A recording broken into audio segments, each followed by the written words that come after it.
Okay, I don't know what to call this now, but we're doing a mock draft here, and I wouldn't want to do it by myself because I mean I guess I could, but it wouldn't be as fun. So I brought on somebody. It's not often when you're on the side of Twitter that I'm on. It's not often that you find somebody who is like a sports spurg like myself. At least the kind that when like I don't know if you know this, and I swear I'm going to introduce you in a second, but I don't know if you know this is when like you ever like riff with somebody that you think knows about sports, and then you're just like, oh yeah, and then that guy went to this high school, and they're like, dude, what the like, are you okay? Like, you know Right. that, and then you reach that peak where you're like, I can't, like, okay, I realized that I can't do that around this guy. Like, he's gonna think I'm insane. So, Right. but I have Nick with me. Nick, he's Rainmaker 20, is it 207? Yeah, Yeah, that's the main area code. That's where I'm from. there you go. So you can follow him on Twitter. Good poster, good stuff, and we're gonna turn him into a draft expert. So we're gonna do that. Right, that starts today. So yeah, what's going on, dude? How you doing? Pretty good. It's nice night in Lewiston, Maine here. We're ready to rip. I mean, I've done so many mocks. It's good to have. It'll be good to have someone um on the other side, because I feel like even when I play with all the sliders on the PFF mock draft, I feel like a The lot of same. guys keep ending up in the same I've spots. literally at pick the Eagles, or what are the Eagles at, like 15 or something like that? Like Yeah. I've had the same pick for them. I won't tell you what it is, but I've had this because it'll probably be the I same. have a guess. I have a guess. Yeah, probably. Yeah, probably. Yeah, maybe a Pac-12 guy. Yeah, but so anyways, so the way we're gonna do this is we're gonna flip a coin. Now, I don't personally care which one I pick for, personally, but whoever wins not only gets the first pick, but if they don't want the first pick, you can pick to not. It's like a defer, right? You can be like, well, I want to pick for the Lions, or something. So we're gonna do that. So I'm gonna have you call it in the air. So Okay. you ready? 3, Yep. 2, 1. Tails. It is heads. It is All right. heads, and I'm going to defer. You are picking first on the mock draft. Nice. So is that what you wanted? Oh, not really. I mean, it doesn't. I mean, much like Trent Baalke and the actual Jags, like the first pick's kind of sucks this year. It's not where you want to be, really. No, it You sure want to isn't. be like 7 through 10, or that range at this draft. Oh yeah, no, exactly. And like I'd even argue back end of the first, to be honest, because I think teams are almost forced into certain picks in the top 15. Yeah, and like it's like, yeah, you don't like this whole Trayvon Walker psyop that's happening right now. Like that's being pushed up, and like you don't like we're like, well, at 3, do I have to take Trayvon Walker now? It's like weird. I feel like teams do think that way sometimes, almost to save face, because you got to remember these GMs don't have, PFF always talks about, oh, you draft for 3 to 4 years from now. Well, the GM sometimes only has this year. So, right. Like sometimes I feel like guys get forced into that, but in the back end, and you are rewarded with that sense because you've already probably come off a playoff run or at least a winning season. And in the back end of the draft, you are afforded that luxury to be like, let me see what falls to me. I think that GMs are forced to do a lot of like hedging in their mind about PR of their picks. Yeah. So they'll think, well, if I draft this guy and it goes sideways, will it be perceived as this terrible pick, or can I get away with this? And people will think, oh, okay. Mm-hmm. I often find I get too bird in the hand with people, and that's not really how you win in the NFL. Like you win by taking big swings. You win by getting high-paying positions for cheap and stuff like that. So a lot of times taking like a guy that and this is going to come up a lot, like a number 2 wide receiver that is going to be a solid number 2 wide receiver in like the first 20 picks. That kind of sucks. That's not what you want. Yeah. But if you do that, you're not going to get fired.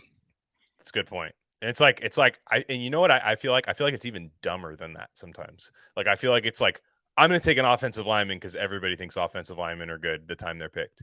You know what I mean? Like for me, so most teams, like when you're like I won't say a casual fan, because a casual fan never likes an offensive lineman in the first round, but like the people who are just above a casual fan, they always think like they're getting Orlando Pace when they draft a left tackle in the first round. Like it's just, for some reason, you just think that's going to happen. But when it's like a corner, right?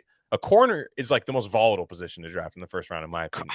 The corner takes takes big balls to draft because it's hard unless it's like a Champ Bailey or something like that. Like Yeah. it's probably the hardest position. I really struggle. Like I watching tape, I don't fully. Yeah. There are certain positions I feel pretty comfortable scouting. Edge is one of them because it's pretty much independent. It's Yeah, almost Edge like is great. it's like baseball. It's like almost independent of the Mhm. action. It's Agreed. a one-on-one and Gladiator. It's the most gladiator element. The yeah, battle between yeah. tackle and edge. Yeah. I like it. It reminds me a bit. I'm a casual fan of sumo wrestling, and it reminds me of that a lot. Mhm. I'm a like a YouTube GIF watcher of it. I'm not like a tuning in and Nice.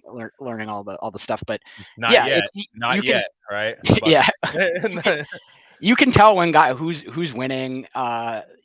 Usually you can see what moves they Yeah. have, how they display it. Like Pat and it typically translates. So I mean I think kind of knowing how many like how high your I guess confidence interval on a guy, it's going to be pretty high on edge typically, and that's why I feel like if I were a GM I would end up drafting like highly rated edge rushers pretty often, 100%. and they make a ton of money. Yeah, and it's So never a bad idea. It doesn't matter if you have 2 Hall of Fame edges. Like, well, I drafted a third one, so what? You know, like right, like, and then okay, well, then my guy goes down with a torn pectoral, and then now I have like a stud edge you rusher also behind like him. they get tired. You can rotate these guys. Yeah, one guy might have defensive tackle versatility. You know what I Yeah, mean? You might be able to do a third down package where you go a little light on the defensive line, but you have 4 straight up pass rushers. You know, like that. I agree. 100%. Edge, running back, and I would say, I even, it's tough to say quarterback, but like I can tell when a quarterback's good. Like 70% of the time. 70% of the time I can tell when he's good. I I think.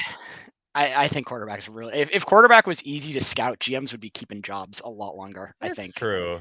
Because it's almost so lopsided how important the quarterback is. It's kind of like we put all this effort into like looking at the draft and stuff, and it's really like it's like 40% of your success. Like, do you have a Justin Herbert or Pat Mahomes or you, I, we've talked about this a lot because I'm a Pats Yeah. fan and you're a Raiders fan, Mhm. and you have in David Carr, you have a quarterback that's like he's on the cusp of being one of those top guys. I Yeah. think you're maybe a little more rose-colored glasses than Mhm. others because you've decided to embrace sort of Raiders positivity.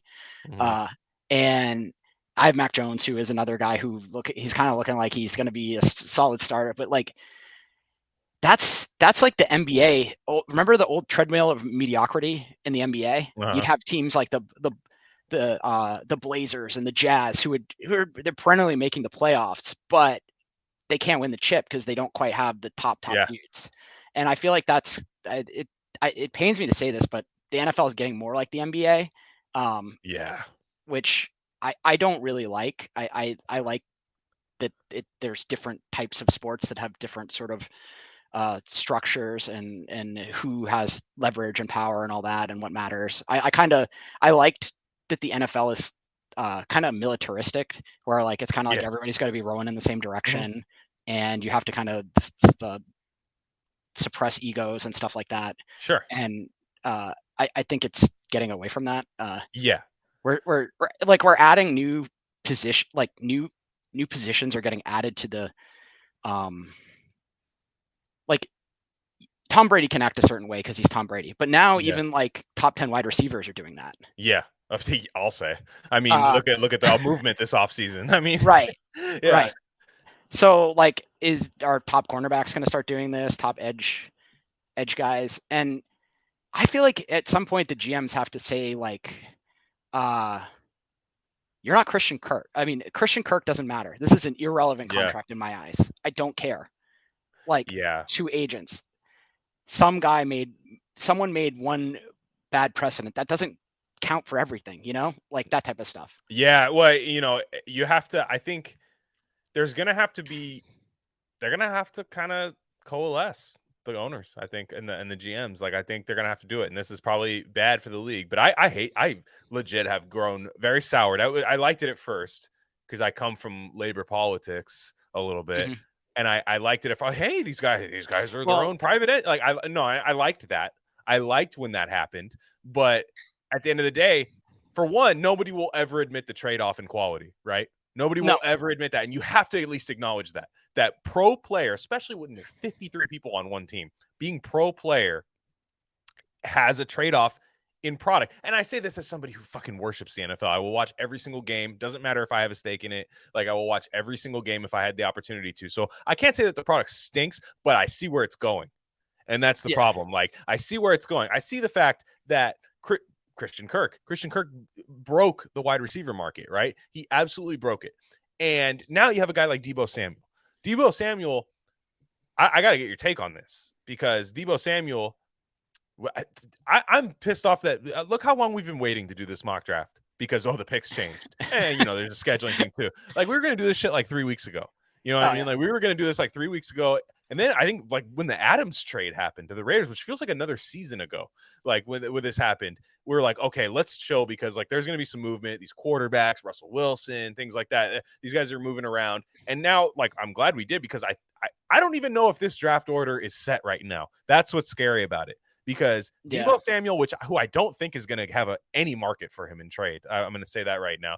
But AJ Brown's also there, and I think he does have a big market. So Deebo Samuel doesn't want to be the hybrid running back wide receiver. That's such a weird concept. Like, so you're his coach? Do you have to be like, so Deebo, we're thinking about running a jet sweep with you. Is that gonna be okay? Yeah. Like, you know what I mean? Like, it's literally Jerry Maguire. This is like the ripple effect of Jerry Maguire. Like, essentially, like, he's Rod Tidwell or whatever that guy's name is. Like, no, we'll throw you a deep ball like 3 times after that. We'll make sure. All I know is the quarterback's hand better not be on the ball when I touch it. Yeah, that's all I know, sir. Yeah, I'm Deebo Samuel. You better throw that ball. And what's funny is, like, he's not that good of just a regular wide receiver. Like, he's good. He's good. He's really good. Don't get me wrong. Still good. He's not $25 million good because of only running routes and catching the ball. He's good because you can do anything with him. He's a Swiss Army knife, and a good one.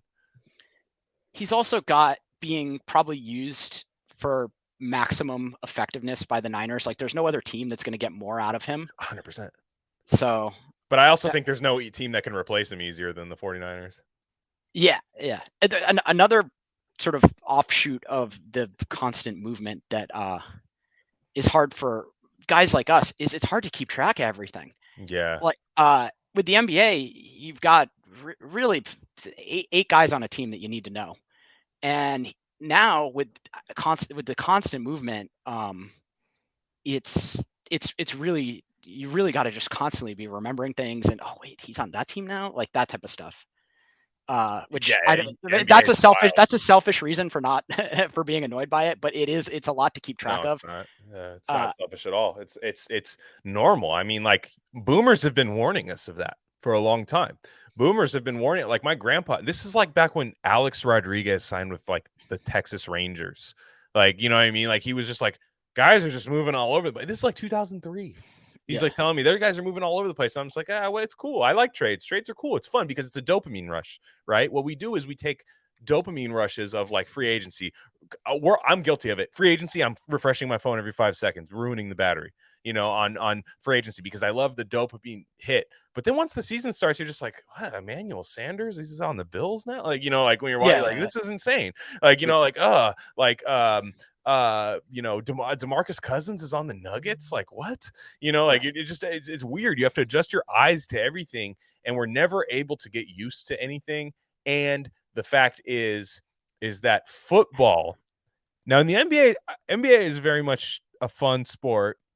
Competitive nature is great, but football has the gladiator element to it, where I think when players are, like, too friendly with each other, it sucks, and I think when players are too much of individual entities, it sucks, right? I think there is a meritocracy element. I think positional value is a thing, and I think that only like 10 to 15 players are like the I call my shots situation. But then you have guys who are probably player number 67 in the league, at the NFL's top 100, who are just like, nah, I think I'm going to see if I can get traded to the Saints this offseason. Right. And that's bad. That's bad because, for one, it's a LARP to be pro player in the NFL, like to be like the pro player guy. You act like you're his friend. You grew up with the guy or anything. That guy doesn't give a fuck about you. at all. At all. He's a millionaire. I'm sorry, he's a millionaire. It matter. He's a millionaire, and he's not exploited. These guys are not exploited. I'm sorry. Their labor, they get about what they generate, in my opinion. Yeah, the owner gets more, whatever. Da, da, da, da. I don't even care. The salary cap can go up as high as it wants. I don't give a shit. The salary cap can go up as high as they want, and the player pool can get higher for money. I'm not worried about the amount of money that they're making. It's just the individualization of the sport is what scares me. Right. And the other, like, for football to work, like, yes, the quarterback is probably getting 40% of the win shares or whatever. But for football to exist, you need guards, like you need linebackers. Yeah. Like you got to pay guys to have a football team out there. Like the whole thing kind of falls apart if you don't have the grunts. They create football, So it's those guys do matter. And I mean, it's hard. I mean, there's a reason no one talks about money in locker rooms, because it creates totally toxic environments. Yeah. And if you are making money, it's a really bad idea to like lord that over other guys in some way. Yeah. We need like a fascistic pay scale in the NFL. I mean, the cap seems fine. Like these quarterback contracts make total sense to me. Yeah. I think the wideout ones are, I think that scale's a little high, especially and this is pivoting back. We got to get popping with this draft. Like you can get good high-end wide receivers in the second and third round of the draft. Yeah, I don't know how much you find ones, but you find very serviceable very good wide receivers in the 2 and 3. I agree. So I understand that the market is created by whatever a GM is deciding to pay, but I really feel like the true market is in how rare the talents are. Like that's more like a true market. And if they were that should kind of be more what they base their offers off of, if it were a sort of meritocracy of sorts. But one GM can ruin it for everybody by creating these precedent contracts. And then and that's what it is. We reward stupidity of ownership rewards mid-level players, you know what I mean? And it's like, okay, like we're going to let the Jaguars determine what wide receiver contracts are? I mean, well, don't get me started on the Jonnu Smith contract. That's Johnny. Well, and no, and that's fair. It's not just them that does it. Like it's my team often. Like, you know what I mean? I'm not saying that, but like we're not gonna let you need to let outliers be outliers. Let them be the dumb team that paid Christian Kirk 21. Let Christian Kirk beat the system. He had Game Shark. He beat the NFL. You know what I'm saying? Like, let him do that. It happened. That does not mean that next year Justin Jefferson should get $35 million. Yeah. That doesn't mean that. That doesn't mean that the Vikings shouldn't do it. I would trade his ass now if he asked me for it. Yeah. Truly. Like, and look, there's an element of this where owners, what analytics people and optimizing team building guys, like those team optimists, like, and all that, these people that do this, they don't realize is that owners are thinking about jersey sales too. So they'll pay Justin Jefferson the $30 million if they know that. How much do you really think that, like, I hear that a lot. Like Christian McCaffrey's the guy you hear that a lot with. Like, that's a running back. I'm talking about wide receiver. He's got value.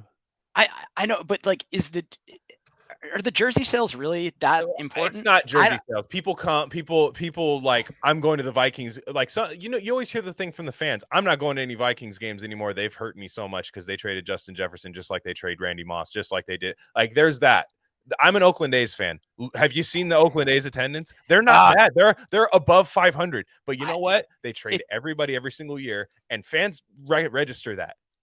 Fans, it makes sense when you don't have, like we just said, player movement. You look at this and you're like, I don't know who these people are. I do because I follow the minor league stuff, but it's still, I get it from a casual fan who's going to pay half the time the guy with $400 to pay for a ticket isn't like a guy that follows the draft and shit. Yeah. That's very true. Very true.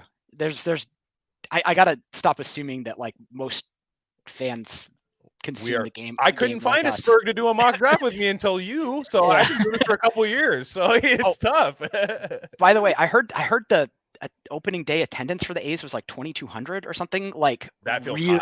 I think it was like really 17. Like I was like, I've been to independent wrestling shows that have that many people. Like, I mean, as a selfish A's fan, they always put a decent product on the field no matter what. They're always like over 500. They're always like a first round playoff exit, but over 162 game span. That's fun to watch for like 5 months. You know, like I've always been a fan.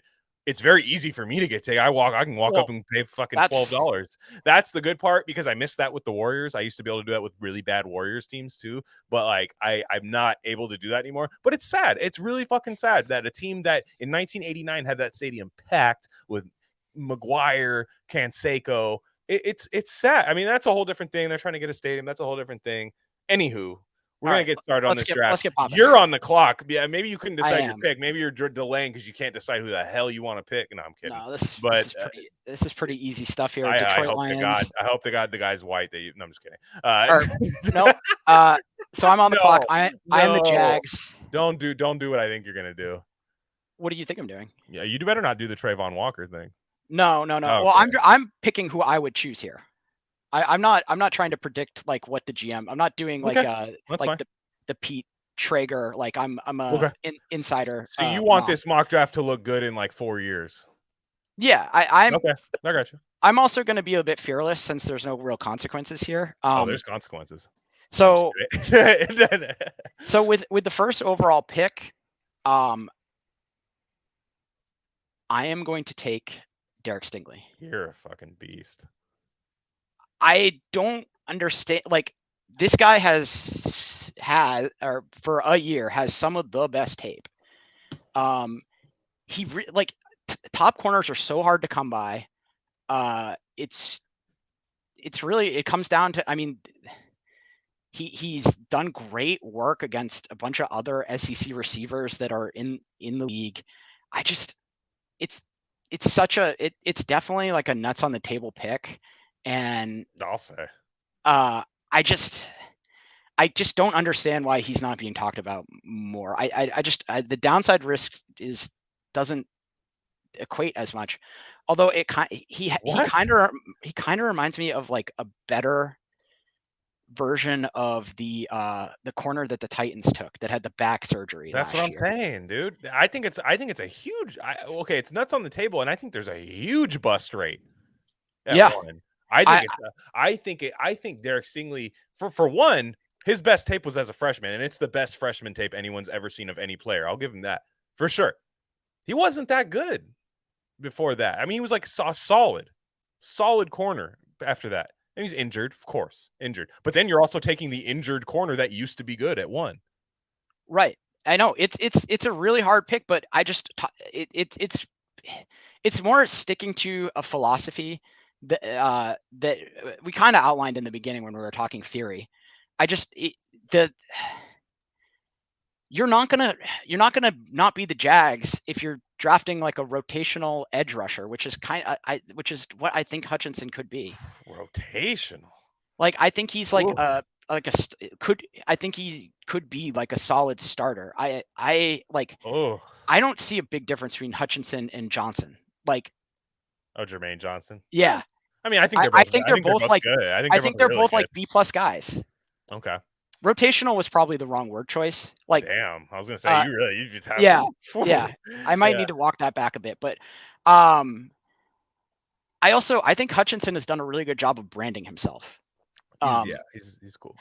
People always like, one of the things that people bag on with Thibodeau is, he's branding himself, and they're all branding themselves. He just did a poor job of branding himself. He branded himself in a way that made him not if you're gonna do like the sunglasses Deion Sanders thing, you gotta be the best.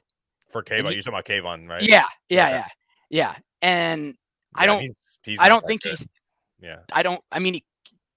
He's traitsy. He's got traits. A name that bend is the number one trait for defensive ends, and he doesn't have a guy that terrifies me. And this might be some helmet scouting. It was Deion Jordan. Do you remember him? Yeah, for sure. They were obsessed that very similar. He could go out of same school. There's some helmet scouting there, but they were obsessed that he was an end that could get out in coverage like that ever comes up. Who cares? You know what I mean? Like, I literally have one job for you. Yeah. And that's not it. Like if you're in coverage, that means I don't. That means, well, I mean, look, there's certain defense coordinators that maybe once in a blue moon want to throw a crazy look at like a veteran quarterback where, oh my God, is that Deion Jordan in coverage? Like, first off, I'm Yeah, throwing at him if it is. yeah, Second yeah. off, like, yeah. Anywho, that number 1 pick blew my mind. I didn't know you were this much of a savage. So I didn't know that. Number 2 for the Lions, which I'm glad I picked number 2. Hell, I even made it I that didn't way. really want one. It was a really hard pick from there, but Yeah. you know. Yeah, no, and I would have been I would have taken Aiden number 1. I don't, again, is he like Myles Garrett? No, he's not Myles Garrett. He's not. It, The problem is having the number 1 pick in this draft. I don't think you have anybody. no. And look, I understand what you're saying. You think Stingley has the highest upside. I disagree, but I understand where you're coming from. I don't think Derek Stingley has the highest upside. Who do you think has the highest upside? Well, we'll get to them when they get picked. So Okay. I will.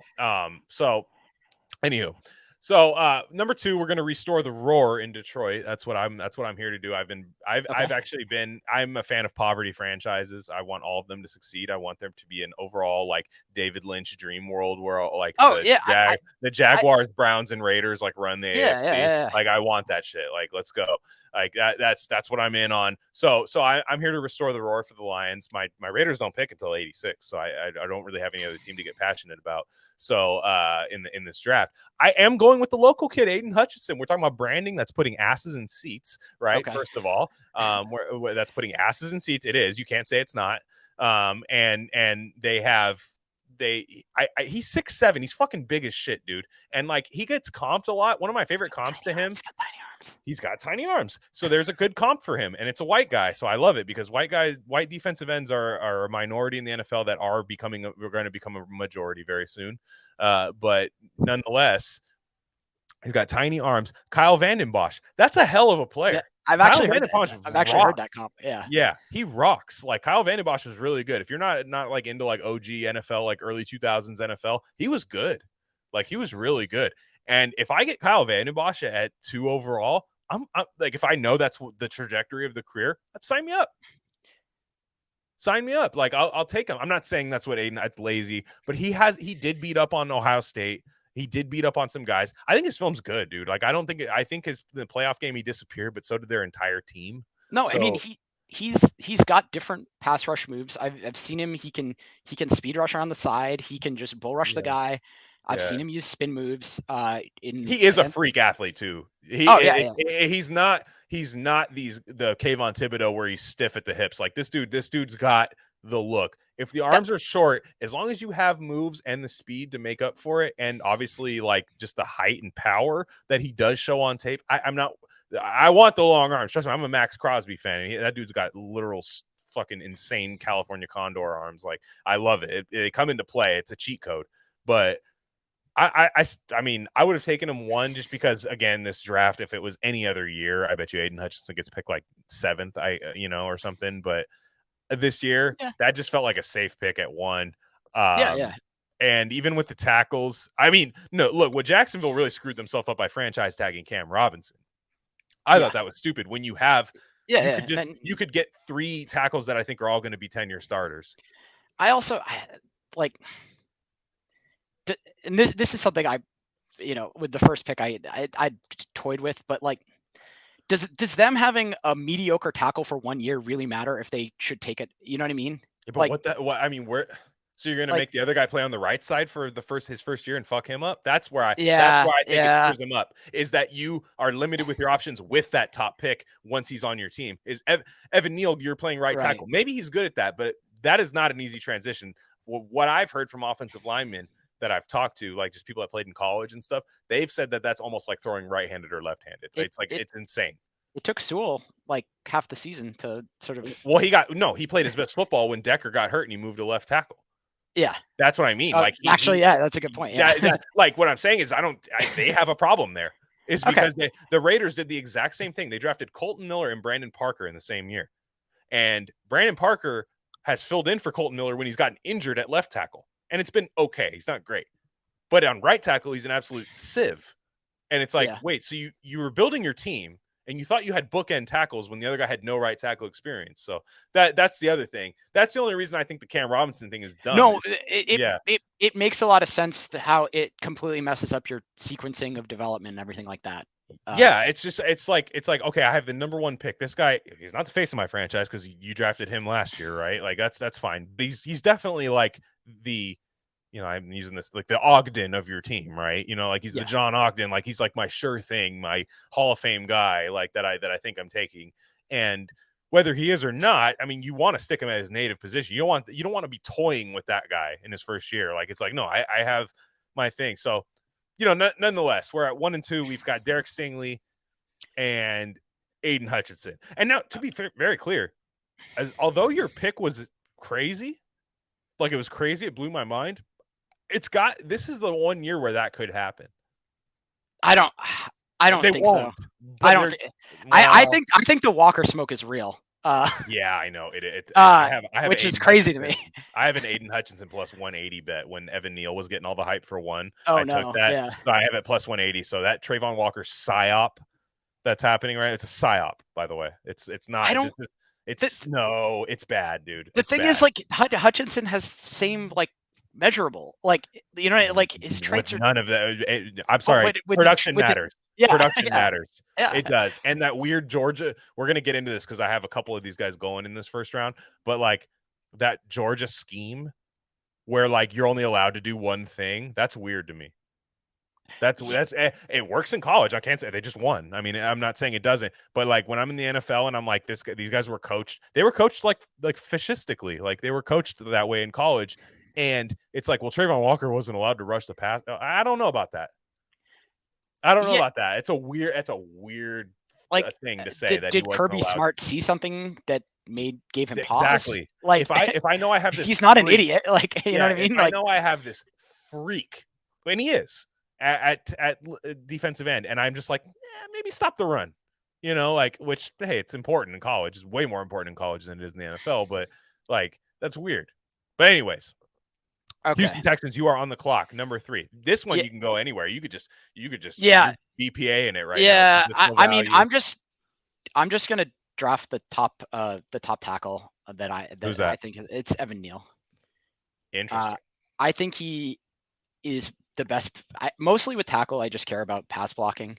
I think he's just very built for it. I think he looks fairly smooth. I know people are obsessed with the like. Him doing the splits and like the crazy the dancing bear stuff. People just like lose their minds on that. Like that's kind of the point of the NFL is like you're the freak of the freaks. Right. But I think Neal, Cross, and Ekwonu are all kind of in the same ish tier to me. So honestly, whoever gets the third one deepest in the draft will have the best value. That's kind of how I view it. Yeah. But they got to come off the board in the order that there's picks, and like we talked about previously, having an early pick in this draft kind of sucks. Agreed. I don't hate that pick at all, actually, especially with the Texans, where it's like they are building. They're not building around a quarterback right now. They're building for a quarterback. So I like. Neal's a great pass protector. I still think Charles Cross is a better overall pass protector, just raw pass protection. Yeah, I think he's better, but Evan Neal's got way better in the run game. I mean, Cross is he's smooth. I really like Charles Cross. I remember like watching Rashawn Slater's tape. Yeah, and he looks like he looks like he could be smoking a cigarette while he's like blocking. Like it's just so calm and smooth. And I appreciate that a lot. I feel like that translates really well. I know we love watching like guys like Trevor Penning just burying somebody, but that doesn't happen in the NFL. You finesse guys. Yeah. The whole point is you want the quarterback to get touched in 4 seconds, not 3. Like wonderful. I agree with you. If one of us has Trevor Penning going late in the first, I have some takes on him, but I'll save that for later. I agree with you. I agree with you 100% on that.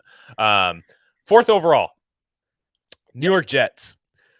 I'm gonna go with the one now. You've left me some players on the board that I normally, when I do mocks, don't have them on the board during this Oh, time. So okay. you don't have this guy on the board for me. However, I am passing on tackle Ikem Ekwonu for Sauce Gardner because Yep. I actually like Sauce Gardner more than Derek Stingley. I'm one of those guys. I'm not I'm not a Sting cell, dude. I'm a fucking Gardner guy. I like them both. I actually Gardner in the mocks, I keep doing. Jets were a common I love landing him for the spot for him. Jets. Love him for the Jets because he plays man. He can play man, but he was really good in that Cincinnati like crazy zone thing that they were doing. And I thought that with the Jets, they're going to do the Robert Saleh Seattle hybrid scheme thing, and I think Gardner's just perfect for that. I think the Jets have players on defensive line, like they have some good players out there. Like I think Quinnen Williams is one of those guys that we look at his draft slot, but he's actually still really solid and good. I still like Quinnen Williams is one of those guys I still don't understand why he's not better. No, he should be. He should be, but he's still like a serviceable, like a really good defensive tackle. I know. I mean, to me, he should be still Warren feels Sapp. like He should be Warren Sapp. Something should click, and he should just be like really good. I don't like. I guess that's true. I'm still kind of buying stock in Quinnen Williams Island. I guess I don't know. No, I loved him in that. Like I just. Oh God, sure thing. I thought. Yeah, like, just sure thing. Yeah, 100%. And so they have him. They have Carl Lawson coming back off of an injury, which that was something that gets like kind of memory hold a little bit. And he's a very productive defensive end, and ACL doesn't even mean. Oh yeah, no, anymore. they had like the season from hell. Like everything really that went wrong which was great. They have no corners though. Bryce Hall's solid, but like that's about it. So they have nothing. Sauce Gardner immediately comes in, shifts Bryce Hall down the depth chart, which is why finding a good corner is so good, because you shift your guy that you probably shouldn't have had as your number one corner is down, and it's a zone scheme, so you don't even really, you have 1A 1B kind of situation going in that Seattle thing. I like him there. I think it's great. I think he's awesome. I think the craziest thing about Sauce Gardner was that a lot of people expected his tape to outweigh his measurables, but his measurables are just as good, if not better. And so I think right there, we have two corners going in the top four, and those are very volatile. And it could very much be a Jeff Okudah. I know we're writing Jeff Okudah off soon, but I expected him to be great off the bat, and it just wasn't. So, nonetheless, New York Giants, number 5 overall, one of their 2 first-round picks. So this is me, right? This is you. Yeah, Charles Cross, easy pick here, given who's on the board. So where are you playing Charles Cross? I mean, I guess we're playing him probably at right tackle, right? So you're gonna have him at right. Is he because a natural right? Because okay. It's fine, because I'm just interested, because I like Andrew Thomas is developing really nicely over there. So I it's interesting. Mean, what if you say Andrew Thomas, you're playing right tackle? I'm interested in that. I like the pick a lot. Yeah. Andrew Thomas was my favorite tackle from last class too. Another guy that I just felt was the smoothness. He had a really good year last year. Yeah, well, he flew under the radar. He was really good last year. Yeah, because he was really bad his rookie year, which a lot of tackles are. Yeah. Tristan Wirfs is not the regular thing. Like Tristan Wirfs had a crazy right tackle season, but like most tackles, Colton Miller for my Raiders was terrible his rookie year. Awful. Very good now. Yeah, he's very good. So it's like it's you take one with the measurables. The first year can be rough, and you develop them. By year 2, year 3, year 3 is really the year for tackles. But when year 3 hits, you should have a stalwart. I like the Charles Cross pick there. I think it's great. Yeah. I also like my closest football friends. Like I get a lot of Giants talk because like my big group text on football is like half Giants fans. So I'm very aware of like their needs and like what their fan base wants and all that too. So. Yeah. Okay, so yeah, right. Oh, you got an interest. This is a fun pick. This is like I'm doing the normie pick here. I'm gonna do it because they have to. They have to do it. They have to take Malik Willis. I think their personnel guy didn't. I forget if it was their GM or it was in a press conference, and he was like. He said something. He said, Sam Darnold is our quarterback, and then he comes back. He's like, I shouldn't have said that. That was so funny. I know. I saw that too. That got like really slipped under the radar in NFL news. I was like, why isn't this like a huge clip right now? And so here's my reasonings behind it. I don't think I think Malik Willis is like, he's just the lottery ticket in a down year of quarterback classes. You're going to take the most athletic, explosive one. That's just what you do. That's what you do in a supposedly down year. I will guarantee that it's a down year of quarterback class. None of these guys excite me, but Malik Willis has the big arm. You have the weird, like, Josh Allen's going to screw up a lot of people's scouting for a long time because a lot of people were like, big arm, big legs, doesn't throw that well, but so we should move him down our boards. The Bills trade up to take him. The Bills make him into a probably top 5 quarterback in the league right now, just as far as guys you don't want to face and stuff. And Malik Willis, while he's not as big as Josh Allen, he is very explosive. He has, if you watch his tape, it's very frustrating. You get bored sometimes, but there are a few throws where you're like, I've never seen anybody do that. And it's really, really interesting. You have the Liberty factor, the small school Liberty, kind of like, who the hell are we playing this week? And then you have, but the Panthers have forced themselves into this position, and that's the problem with how they built their team. For me, if I'm the Panthers, and like, even if I have Sam Darnold, I'll take Ikem Ekwonu right now. You know what I'm saying? I'll take him. I'll take Kyle Hamilton or something. I'll do some crazy shit. I'll do some wild shit, dude. If I'm the Panthers right now, but they don't have a 2nd round pick, they don't have a 3rd round pick, and they don't have a quarterback. Is there a team who's more, for lack, like, fucked long term than the Panthers right now? The Falcons, but yeah. Other than that, that's yeah. I think the Falcons are big fucked.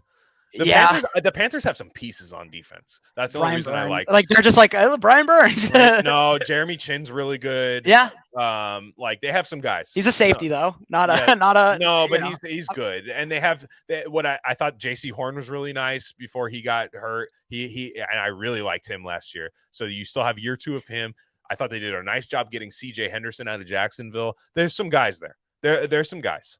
Like, hey, at least it sounds like they have a decent cornerback room. Unlike that's what I mean. That's what I mean. Like, there's is a hard thing to put together. You get a smart defensive mind in there. That there's enough, maybe not enough, but there's things that can work there.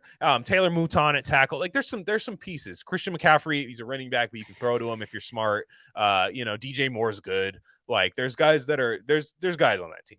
So what I mean is, like, Malik Willis could go in there. And let's say that the Carolina Panthers, after that 1 year where they drafted like all defensive players, what if like a few of those guys take a step forward this year, right? Yeah. And then you have Malik Willis, who is able to hit like 2 or 3 huge explosive plays a game for you, and then move the chains a few times, get you in field goal range. Like, this is the only way that your number 6 pick ends up helping you this year win games.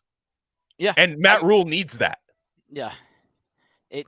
It kind of sounds like Matt Rule wants to get fired, like the way he talks. Like, 100%. Which is a weird concept. Like, he'll spend a year, he'll spend a year commentating on bullshit. He'll go on to like front desk college football, and then he'll go get a college job again. That's what's gonna happen. But he's got to do this. It's not like he's even trying to save his job. It sounds like he just wants to get canned. Like, it's like he can get out of it. He'll get canned. It'll happen. But like, the GM probably will just like, shit, dude, keep me. You know what I mean? So he'll draft Malik Willis, and that's what they should do. They might draft Kenny Pickett, which I think is insane if you do that. It's like, you need a splash quarterback. Like, you need somebody to come in and light that place on fire. You know what I mean? I like Howell and Ritter better than Pickett. I like Pickett. I have them all relatively the same. I do have Pickett slightly above them, but yeah, none of them get me going. Pickett's old. He's like really inaccurate. Like, they talk about how he's like Old Faithful, like, and reliable, and I'm like, what are you guys? No, they all have. I like Ritter a lot, actually, but yeah. So you're up next on New York Giants. Right. You got both the Giants picks. So yeah, this has happened pretty often for me. And I'm going to take Thibodeau here. Okay, that's fair. I do Thibodeau at 7 a lot too. Yeah. Giants, I keep ending up with like Cross or Neal and Thibodeau. That's like the sort of, it's not chalk. Bad. You can say. And I've run this by my Giants fan friends, and they would be happy with that draft. Sure. No. I don't have much to say about it. They have a huge need at the position. They have nothing there. They have nothing, and they have some guys on defense. I mean, see what they do with James Bradbury, but now, to me, the only thing that gets me off of Thibodeau there is if Sauce Gardner slips, right, or Stingley slips, because I think Stingley might actually be there on draft night. Yeah. You know what I It mean? should. Yeah, I Then kind of I'm threw taking off Stingley. like the Yeah, no, you're right. I'm just saying in my head what's gonna happen versus what we're doing right now. But what's gonna happen is I think Stingley's gonna be there, and that's where I pass on Thibodeau. But like other than that, I think you're 100% right. Like I think that's what you do. Falcons here. What do we do for the Falcons? Right? What are we gonna do here? I'm gonna do something interesting here. I've been doing something crazy with the Falcons myself too. Yeah, I'm literally just gonna give them a wide receiver. Yeah. Well, okay. Yeah, we're on the same page. I'm gonna do it, and the guy I'm gonna go with is Drake London. Right. Oh, okay. So I would have gone elsewhere, but I like him a lot. I don't have him as my number one, but I think with the Falcons, if you can build like a basketball team on as your wide receiver, because they're built again, another team that's building for a quarterback, not around a quarterback. Yeah. They have a year of hell coming up right now. They have to get off the Grady Jarrett contract. They have 1 year of Matt Ryan dead money, and then they're out of it. So they just have to absorb a lot of like bullshit this year. But one thing you can have, and they have Marcus Mariota, who's going to play 3 games for them this year. Like he's very. I love Mariota. He just cannot take one hit without going into the injury tent. So it's going to happen. And it sucks because he can't use his mobility because he's afraid to get hit, and it's like. Yeah, and I honestly some of the third down plays were electric for the Raiders last year. I loved him. Like it just was like a lot of people wanted him to start, and I'm like, nah, come on, you know what I mean? So anyways, I'm going London, and I understand there's guys you're passing on with speed, but the thing about this wide receiver class is there is no Jamar Chase in this wide receiver class. It's deep. I think you're going to be able to find guys in the third round, like you had said earlier. You're going to be able to find guys in the third round that can play right away. Yeah. And I'm going to go with London, just like I said, for the size. And I think London is actually a better separator than people think. I think they're getting thrown off by the measurables. And when you watch the tape, USC quarterbacks are insanely weird. They will London has this guy beat, and then he waits for London to take 2 steps out of his break and then throws it to him. I'm like, what are you doing? Just throw it to him. He's open. The guy finds a way to get open. He's got that weird Tony Gonzalez thing where he's not that fast, but he's just open all the time. Antonio Gates, he's got this tight end style thing. And what you do is I put him in the slot a lot, is what I would do. Is I would put him in the slot. When I have a bad quarterback, he's going to be looking for his tight end in the slot. And you have your tight end and you have your slot. Kyle Pitts, Drake London. That's what you're going to be able to do. Maybe later in the draft or even next year, you make that splash at wide receiver because hell, we saw fucking half the top 10 move this year in wide receiver. So that's where I'm at right now. I would understand taking Jameson Williams here. I would understand taking Garrett Wilson, which I thought about here. Was that what you would have done? Williams was who I was going to pick. And it's funny you mentioned, having a slot receiver and a tight end because the guy that they would have line out outside got suspended for gambling. It would make that wide receiver core real nice if he didn't. If he just basically had his cousin go place the bet for him instead of using an app with his name. Yeah. Trump tweet sad. Yeah. Sad. Well, he failed an IQ test. Fucking idiot, dude. Yeah. But anyways, so fascinating pick here. You have another fascinating opportunity here with the Seattle Seahawks, the pick they got for the Russell Wilson trade. Number 9 overall, needs everywhere. Who knows where this team's going? They have Drew Lock as we speak. They may get Baker Mayfield, but they have Drew Lock right now as this is being recorded as their starting quarterback. I know, but I'm not taking a QB, right. The 3 that are left with this pick.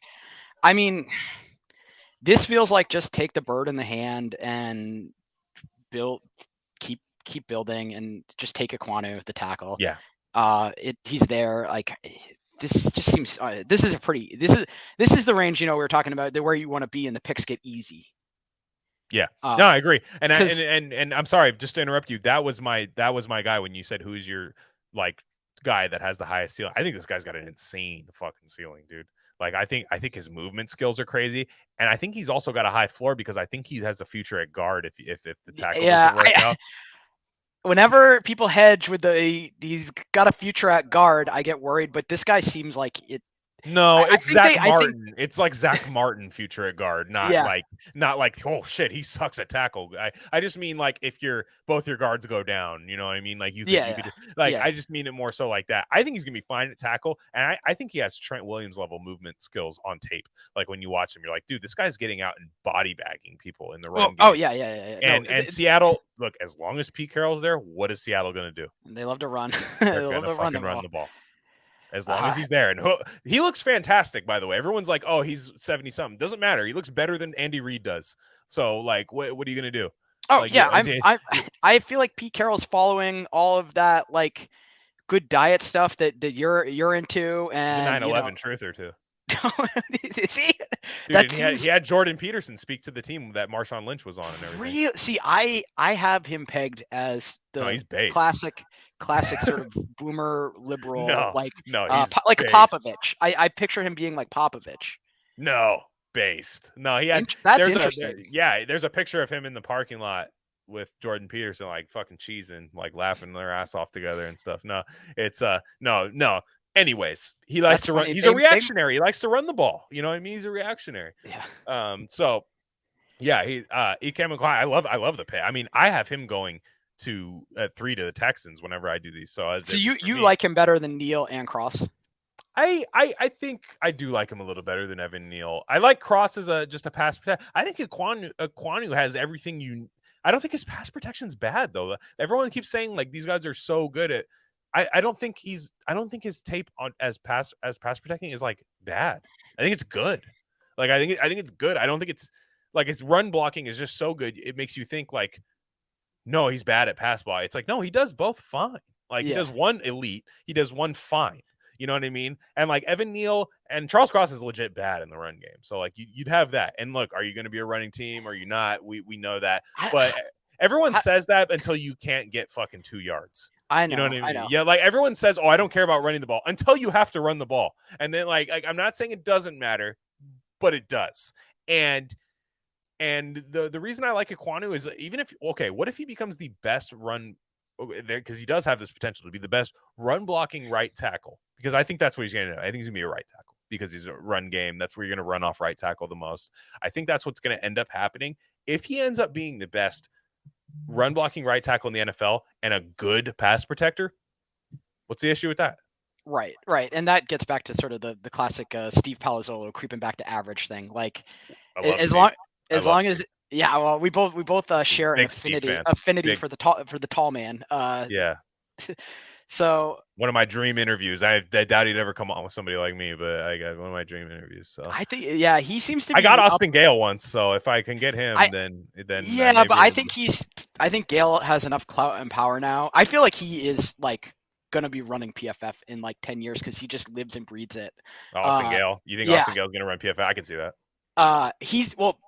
I think he's just one of those guys that's just like maniacally obsessed with career, and his career is being a football spurg, which is kind of like a weird concept. I feel like I'd actually lose interest in it if it was my career. Right. So he's just so dialed in. Like, but to be like that, you can't like listen to music or watch movies or like at that point. Yeah, I hear them talk about that. It's like, oh my god, dude! Like, like you're not like one weekend with me, please. Like, you know, just you're not a well-rounded person at that point. Like Step Brothers, dude. You fucking seen Step Brothers? You're like, yes, we have. Yeah, it's great. Yeah. Thanks, man. Yeah, no. Anyways, but yeah, Steve, fucking dream interview, dude. Like, I would pick his brain about like '97 like football and stuff. Like, you know, the Jags. Insane.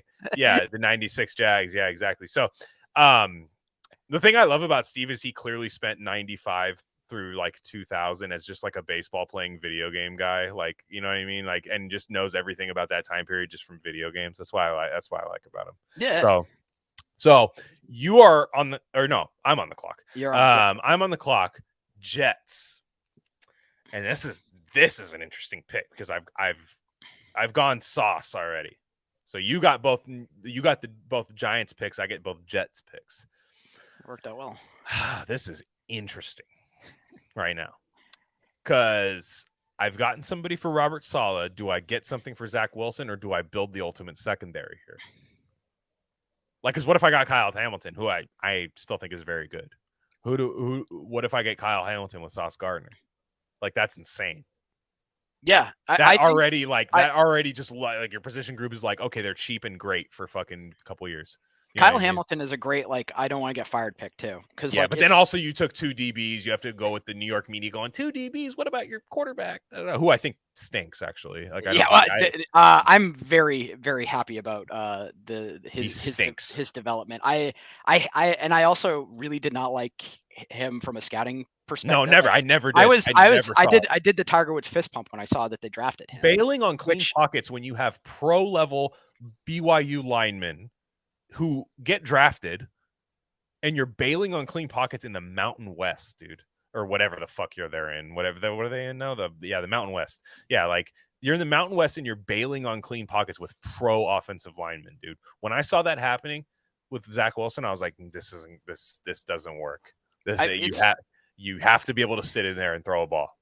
you Like, brought this up with Malik Willis, and then one kind of thought I had was that Zach Wilson with the wow throws. People were obsessed with the wow yeah. throws, No, and Carolina forced themselves into the pick. Malik Willis should be going in the back end of the first round. and Yeah, that gave me a little bit of pause with Malik Willis, where like yeah, if that's I the agree. big thing you're bringing to the tape, like it's football. This isn't like Dude Mm-hmm. Perfect or something. Like it's like you know That's good. like uh so Yeah, that's what gave me pause on Wilson. There's actually a wideout I want them to draft because I think he is very overrated. We'll see if you go I with see that. what you mean. As much as I want to do the Kyle Hamilton, if I'm GM, I'm doing it. But I'm not going to do that. I think I got to do a little hybrid here. I'm gonna go with Jamison Williams. Okay. I'm gonna do that because it really helps them right now. If you have Sauce Gardner and Jamison Williams, if the Jets come out with those two things, I think they're fine. I think that's I really think good. that's yeah. I would be That's really if good. as a Pats fan, I would hate that draft. No, Let's put it that exactly way. right. That's how we'll measure that No, with the it's a great Chargers. metric. Yeah, it's a great metric. My guys haven't picked yet because my division's fucking insane, and they're all picking at the back end. So yeah, but when that happens, like the Jets, like that's really good, right? For the Jets, they have Jamison Williams. What he does to that offense is, I actually liked their Corey Davis signing last year. I know he didn't have the best year, but I think he's good.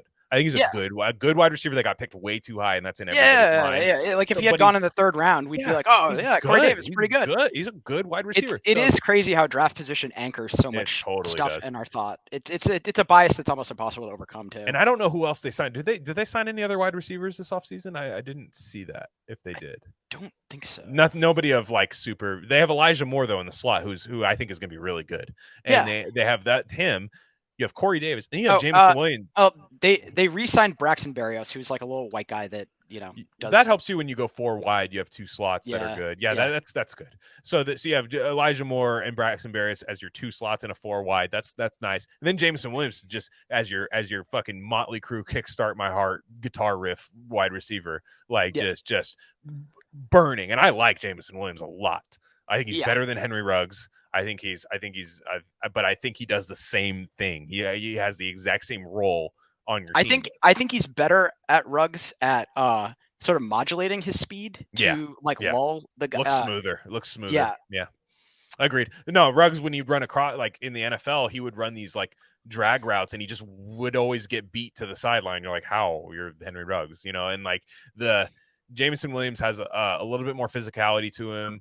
I don't know if I think actually Ruggs was a very good contested catch guy, but but Jameson Williams maybe not so much. But I think he's going to be able to just win and be 2 steps ahead of corners. And Zach Wilson, if he has one thing, he has a huge arm, and that's a great pickup for them. So 11, Washington Redskins are on the clock. Yeah, where are they? Okay. What are you doing here, dude? They're a tough team, dude. Yeah. I don't know what their outlook on their team. I mean, is. I'm not taking a linebacker or an interior lineman for them. That's for sure. Even though that is listed as one of their needs. Like they need a quarterback, but at this point,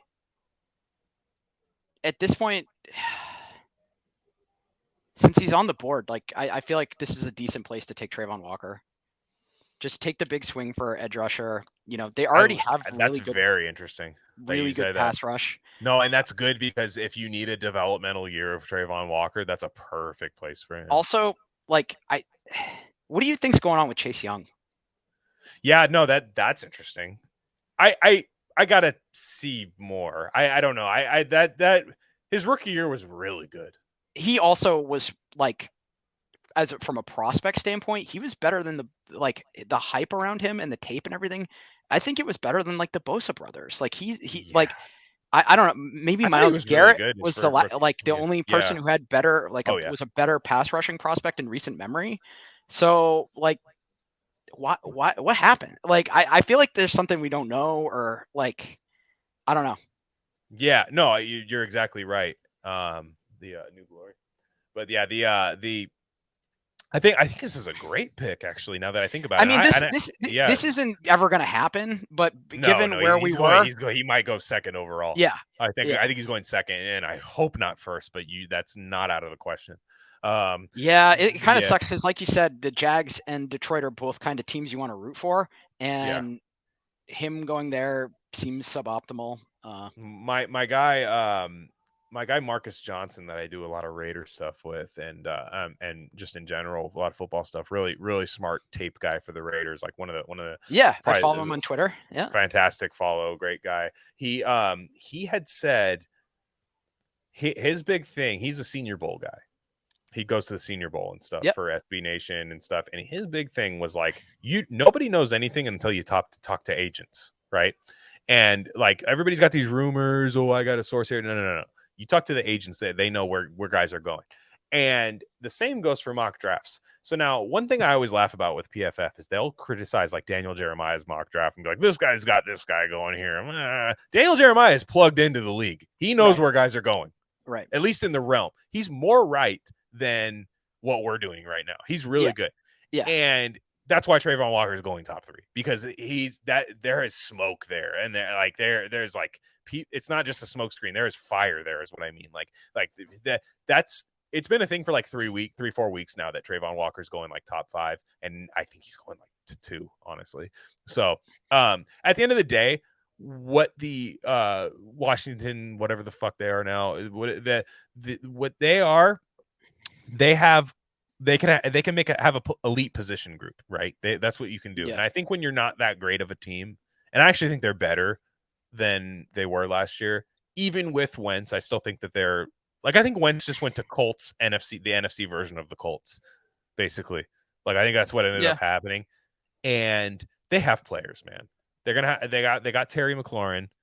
They have they have Antonio Gibson. They have some solid players on the offensive line. They have I don't know if you're going to get a terrible year of William Jackson like you got last year. I think he's going to end up bouncing back a little bit. You have I thought Kyle Hamilton would have been interesting here. That was the other choice. I thought that would have been interesting, but I understand why you didn't. Yeah, I'm just like, if I'm sitting there as the GM, that's the pick I would take. But Kyle Hamilton makes a lot of sense too. Kyle Hamilton's like one of those picks where you really don't feel bad about it, but it's not super exciting. So like, if he turns into like Harrison Smith, that's great. But Harrison Smith is like a top safety, and his contract's pretty cheap. I don't know if I weight that stuff too much when I'm drafting. Like, you want good players, but I don't. An edge rusher like Trayvon Walker, where they have all the traits to be like an all-pro, like that's hard to say no to. Yeah, and it's good. It's good. Like the thing about Trayvon Walker that I have an issue with is like that Georgia thing. Now, the one thing that the Georgia guys have different, because I was foolishly comparing them a while back to that 2018 Clemson D line that had like 3 guys get drafted out of it. One of them was Clelin Ferrell, who's just rotting away on my Raiders, just not doing anything, that they took 4th overall. Now the problem with those guys is none of them were athletic. Christian Wilkins, Austin Bryant, none of them were the athletic freak. Now the Georgia guys, all of them are fucking psychos athletically. So Yep. like you have a baseline of like I can make this guy like I watch some of these position coaches, the defensive line coach for wherever he's going could just be like, dude, I teach this guy just one long arm move, it's a wrap. You know what I mean? Like that's all. I could see that because he has the traits, and there's never been a better time in the NFL to draft like Al Davis for traits. You know what I mean? There's never right now. I say this on the end of the day. Al Davis would be one of the best drafters in the NFL right now if it was right now. I don't know why. I just think he would. I think he'd be incredible at it. I think he'd be drafting guys way too early and but he would just draft like the fastest guy wins now.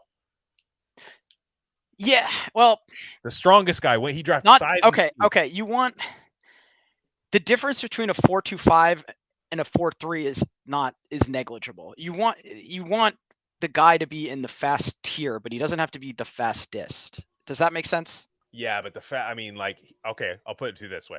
I bet you at 4th overall in 2019, if Al Davis is alive, instead of Clelin Ferrell, he drafts DK Metcalf, who goes in like the 2nd round, and everybody's like, "What the fuck, dude? 4th overall?" He does that. That happens. DK Metcalf is a giant sore spot for me. I am convinced had we drafted DK Metcalf instead of N'Keal Harry, that Tom Brady wouldn't have left. Like I feel like you give him a hot rod like that, he's back and being interested. That's what I mean. Al Davis just goes. I was screaming at the TV. I wish I had like a video or receipts of it because I wanted DK Metcalf so bad. I don't know why people weren't drafting him in that draft. And I know this is a crazy theory to think had the Patriots drafted DK Metcalf, Tom Brady might have stayed, but he just needed weapons and we weren't getting them for him and we had the chance. And N'Keal Harry was like the last straw where he was like, all right, F this, I'm out of here. You guys, it's terrible. Exactly. Vikings at 12. I want to see if you pick the guy. There's a guy that I end up drafting for the Vikings like almost every time, like without fail. I'm gonna do it. I'm gonna go Garrett Wilson. Okay, it wasn't him. It was not him. I never have him available at that time. I think what they're gonna do. I don't think Garrett Wilson's gonna be. I actually think Garrett Wilson's going top 10. I like him a lot. I like him way more than Chris Olave. I don't understand this Chris Olave thing. I know people like him. But he's the opposite. Garrett Wilson was the guy I wanted the Jets to draft. No, I think Garrett Wilson's good. He's got issues. Like I don't think he's a perfect prospect or anything, but I think he's really good. I think you can use him anywhere. I think Chris Olave is one of those guys that's going to be like Jerry Jeudy, where everyone's like, I wonder why he's not great. I'm still on Jerry Jeudy Island, and maybe this is just a philosophical difference with us. I still think he's going to be good, fine. Especially once if he decides to actually go up for a contested catch. When he has Russ thrown to him, just amazing route runner, great hands. I don't know how Russ fixes alligator arms. I don't know. I don't know how it happens. That's all I'm saying. And I'm hating. Fuck it. Whatever. You know what I mean? Like, but Jerry Jeudy was expected to come on the scene and dominate. And he didn't. And I'm okay, Drew Lock, whatever. Still, he sucks. Henry Ruggs had more touchdowns than Jerry Jeudy last year. I thought Jerry Jeudy was kind of sold as the B+ player. CeeDee Lamb was the prospect I liked. Jerry Jeudy, every draft guy, the separation. Guess what doesn't happen in the NFL as much as it does in college? Separation. The separation thing needs to stop. Okay, it's great. It's a good metric to use, but in the NFL, it's great. If I'm signing an NFL free agent, like a guy in his 4th year in the NFL, if I sign him, sorry, this is going to go like 7 hours long. I hate to break it to you, but like because I have a fucking hot take on everything. But if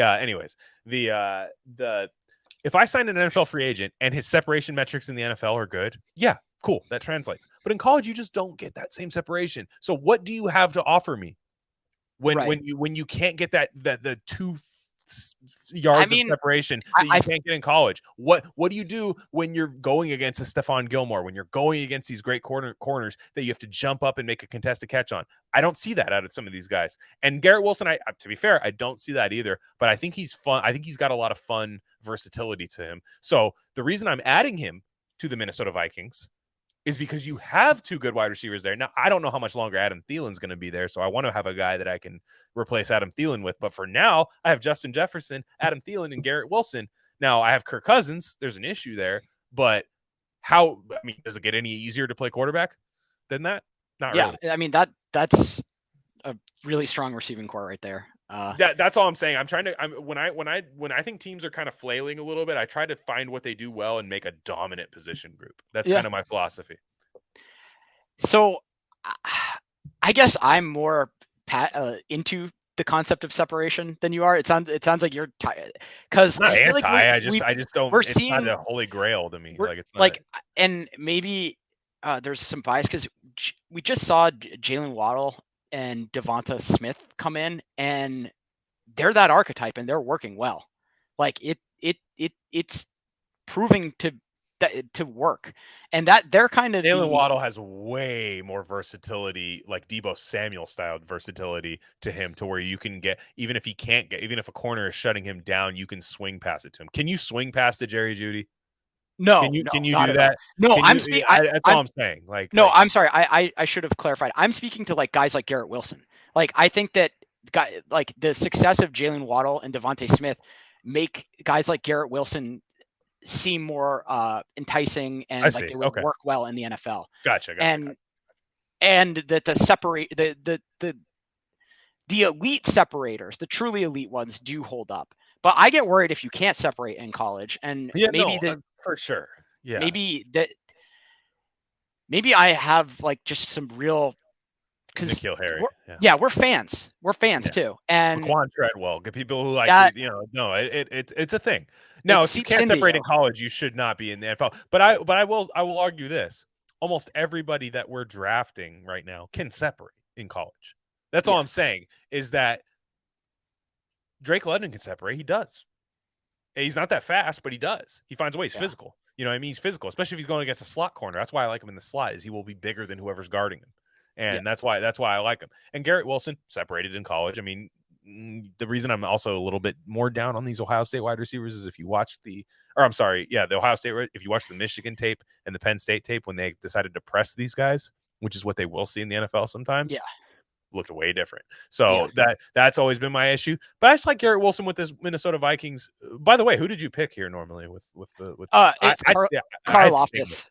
I like Karlaftis too. He was I just feel like in the teens, if you get Karlaftis, you're happy. He's another guy that just seems like a B player.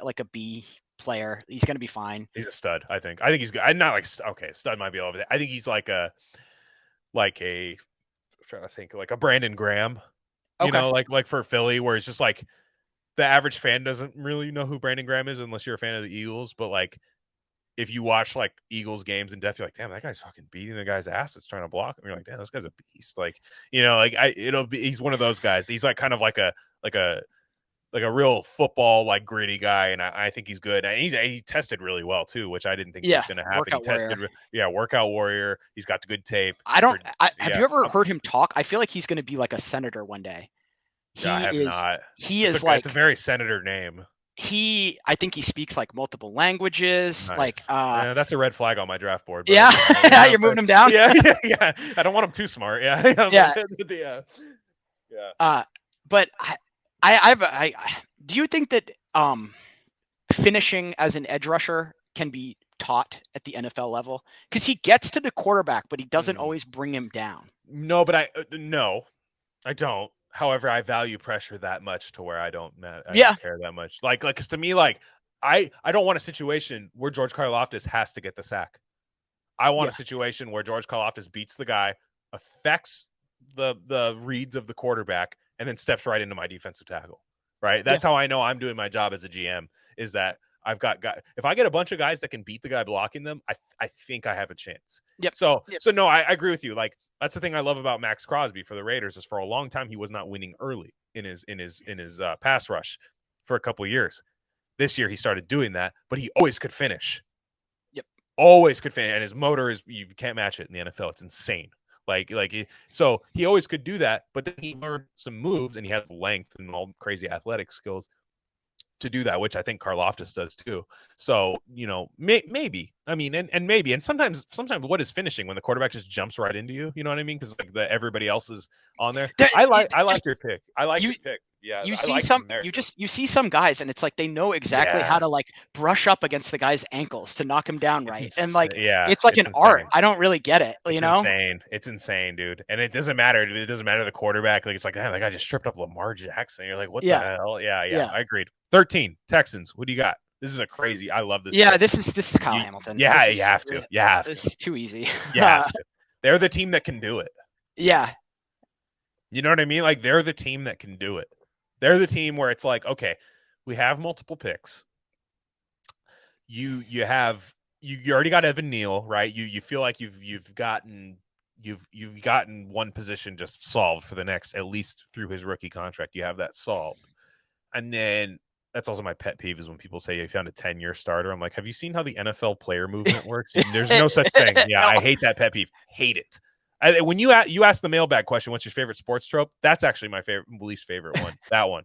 So Yeah. yeah. I think It's always for tackle too. You Yeah. know, you're not gonna have to think about left tackle for a decade. It Really, never until works that out. until that guy wants 23 million. Yeah, and then you have to think about it. But yeah, so nonetheless, yeah, I love the Hamilton pick. Sorry, go ahead, explain your position. I mean, this is just. I also think the Texans they're a team that probably they just need like competent professionals in the Talent. locker room that Yeah. like just to bring the floor up to like 4 or 5 wins. Like I don't.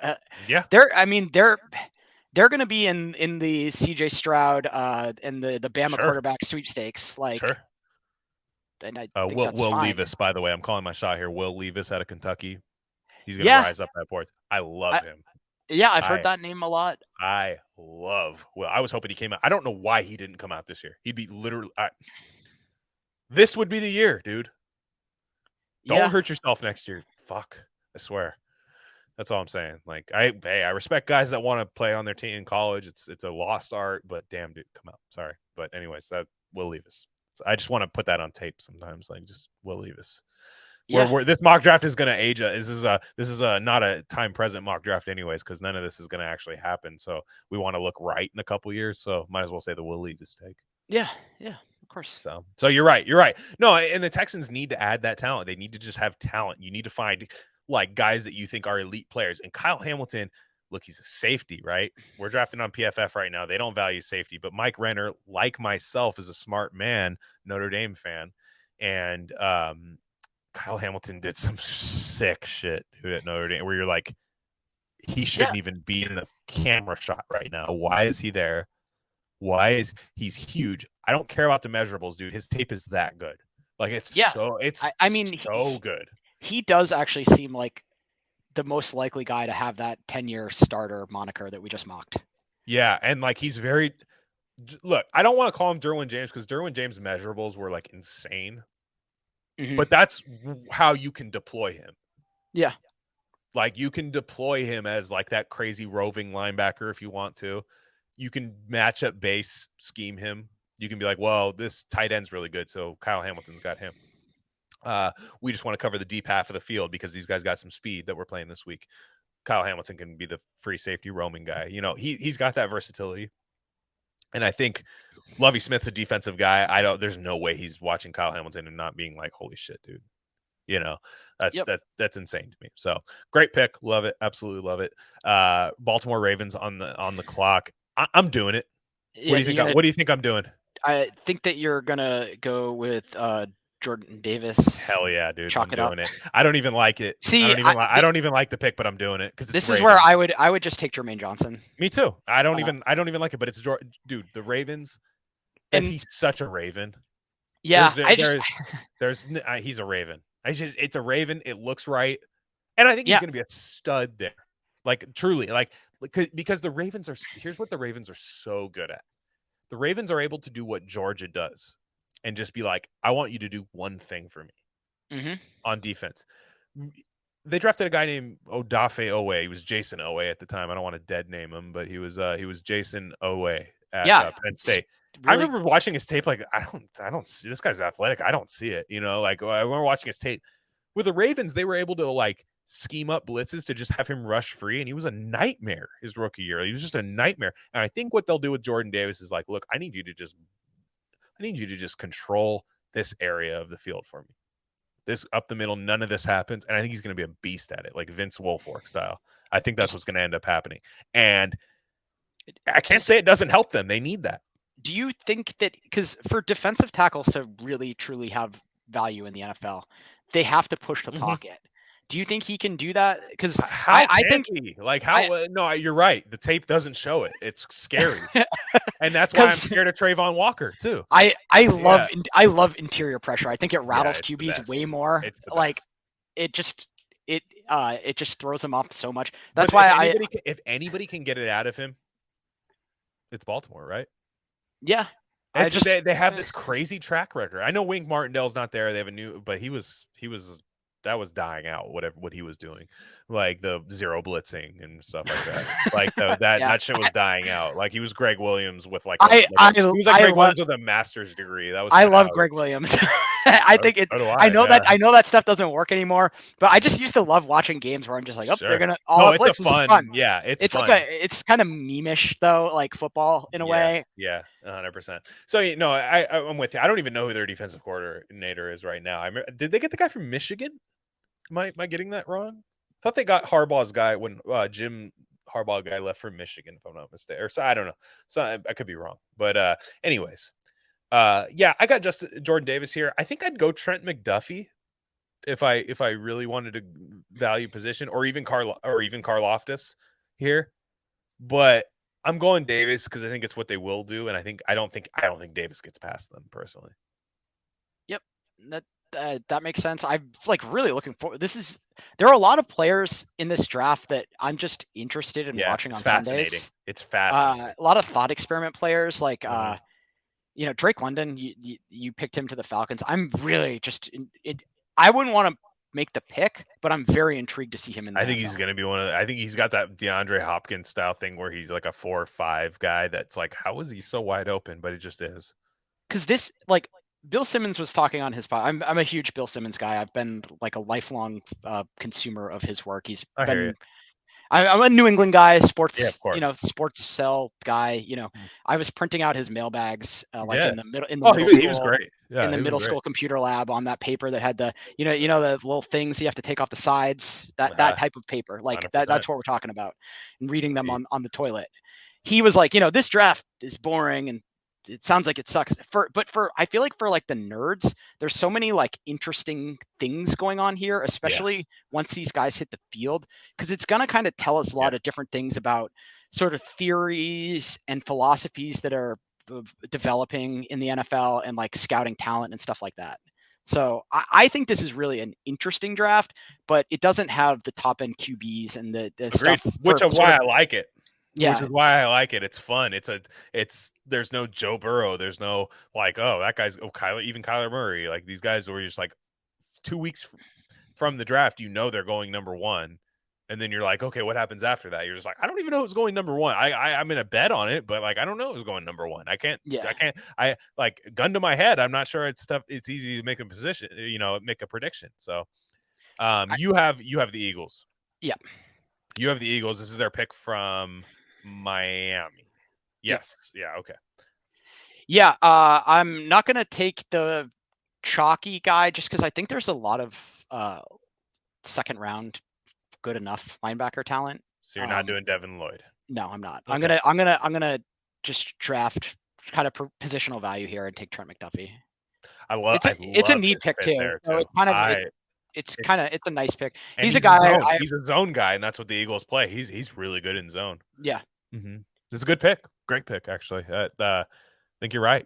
UW corner. No, Trent McDuffie's good. He's got the short arms, but man, he's got the athletic speed. I think he's gonna be a good pro. I don't think he's gonna be a great pro. I think he's gonna be a good pro. But if you can get a good cornerback in the draft, you're happy. I think straight up. And the Eagles are one of those teams that are literally like 2 players away from like really, really just like, oh, they have a 3-game lead in the division with, like, in like week 12, you're like, well, okay, they're not bad.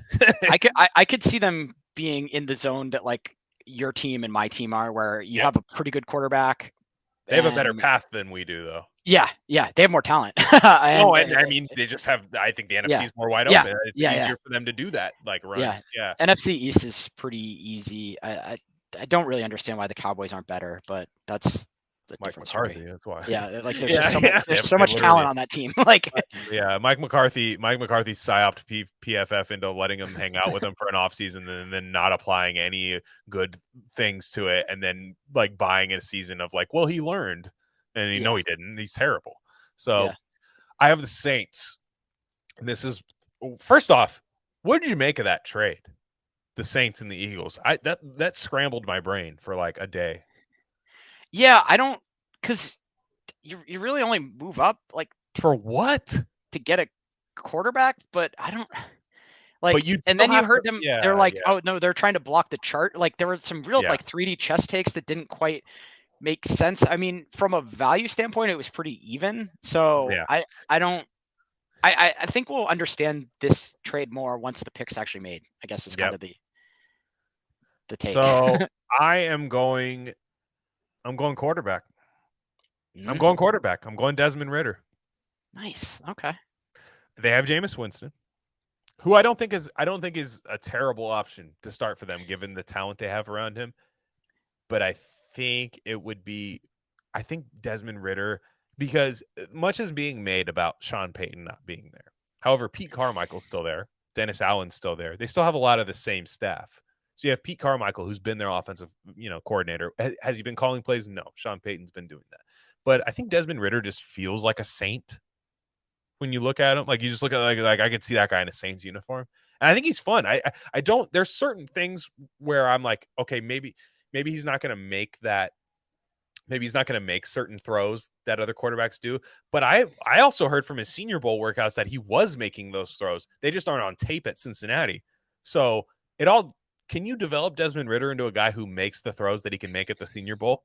Like that's a gamble I do take because, as we know, quarterback on a rookie contract is a cheat code, right? That's good. A Yes. good quarterback on a rookie contract is a cheat code. And when you have 2 first-round picks, I'm sorry, you have to draft a quarterback when you make this dumb trade. Yeah, I think there's also some info coming out because I've seen the lines on his draft position move. Oh, I would love him on the Lions. No, the Oh, Lions. line. Oh, you're talking Like about he's first like quarterback? yeah. Like Mm. so there's definitely some noise that someone likes him, but I think he's the safest bet of the quarterbacks. Like I do too. I do too. I think he has the highest floor. He'd be good. But I think that's a good start for. I think that's I a good place fall for in him. love with these like Tyrod Taylor types where I'm He's like very Tyrod Taylor. quarterbacking is hard and he's pretty good. Like, but Yeah, that's not what that's not how you dominate the NFL. Like, yeah. No, I don't know.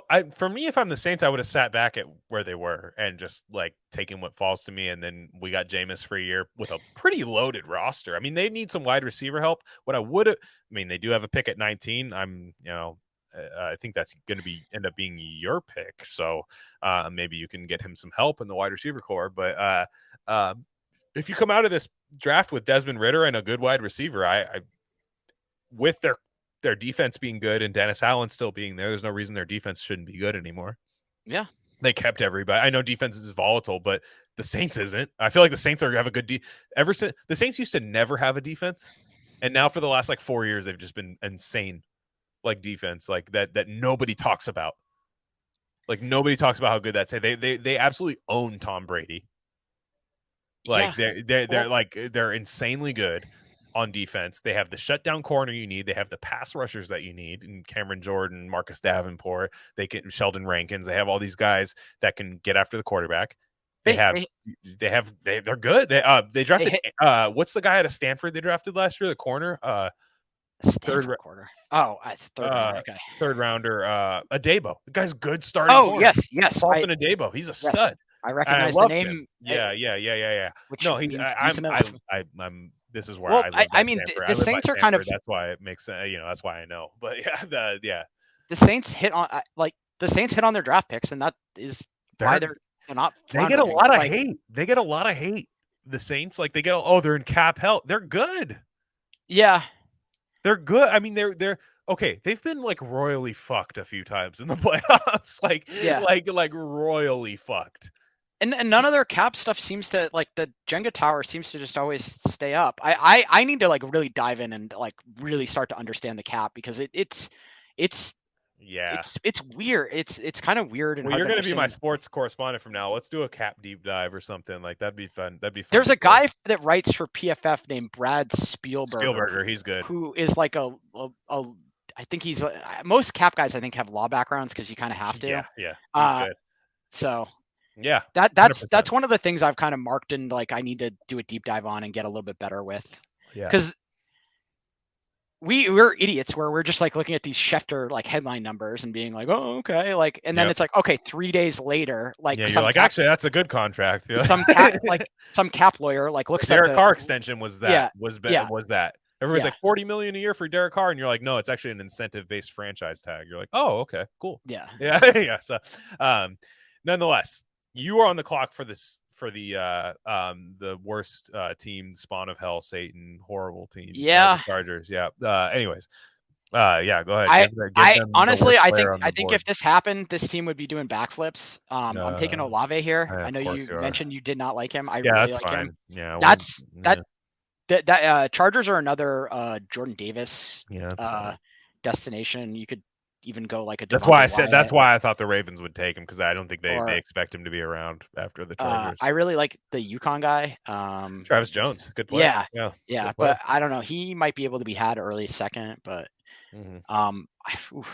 look out. First of all, another solid receiver for Herbert. Yeah, that's fine. Justin Herbert, make the playoffs in your third year, maybe if you're good. That's all. So. I mean, I don't. I'd trade Jones for him in a second. Of I'd course trade you Derek would, Carr but here's for the him. thing: like, like if like Justin Herbert does not make the playoffs this year, what's the excuse? yeah, That's what I mean. At some point, it has to manifest. I mean, the excuse I could make is the division.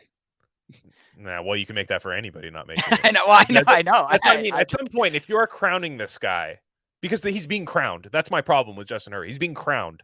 Like, people are like, you talk about, oh, they have Justin Herbert. They have Justin Herbert. I'm betting on them to win everything. Okay, great. He's very good. He's very good. He has all the traits. He's really good. He can make some throws that I've never seen quarterbacks make. That's great. It has by year 3, you have to win something.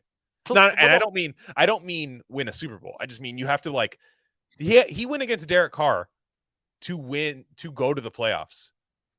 And he did some crazy shit in garbage time in the fourth quarter. He did some crazy things that got them back in the thing. And a lot of that was the Raiders playing a soft zone against him, which I'll never understand. But they did that. If it doesn't manifest, like, I'm sorry. He's more talented than Joe Burrow. Yeah, I mean, kind of. Like, what's the thing? Like, does he end up becoming like a I don't know. I don't like my thing is like, people are crowning him already. He has not made the playoffs. You're kind of going through right now what I went through with Josh Allen, where I was rooting hard for that regression. It could happen, and for it to hold. And it seems like it may be more likely with him, but who knows? I mean, it's definitely like a show me year for him. No, that's all I'm saying is people tend to, when there is a young darling in the NFL, right? You know what I'm talking about, right? A darling. Yeah. Where every analytics guy, Nate Tice, all these guys, like the cool guys, Justice Mosqueda, the cool guys in the NFL, like the cool beat reporters, they will never fault Justin Herbert or anything. Oh, Mick Lombardi, or whatever the guy's name, Joe Lombardi. Bad offensive coordinator. Mike Williams didn't catch that ball. All that stuff. At some point, you have to be able to look at number 10, Justin Herbert, and be like, you need to win this game. Yeah, I mean, and if he's that good, all I'm saying, I don't believe in that for most rookie contracts for quarterbacks, but he's being crowned. Yeah, and the NFL already has this weird love affair, this like BDSM torture, fin domination with the Chargers, where they predict them to win every single year, and it just doesn't happen. Injuries. That's interesting. So you have like a Chargers complex, I can tell. I don't think about the Chargers much. Yeah, like I just Raiders Chargers is brutal, dude.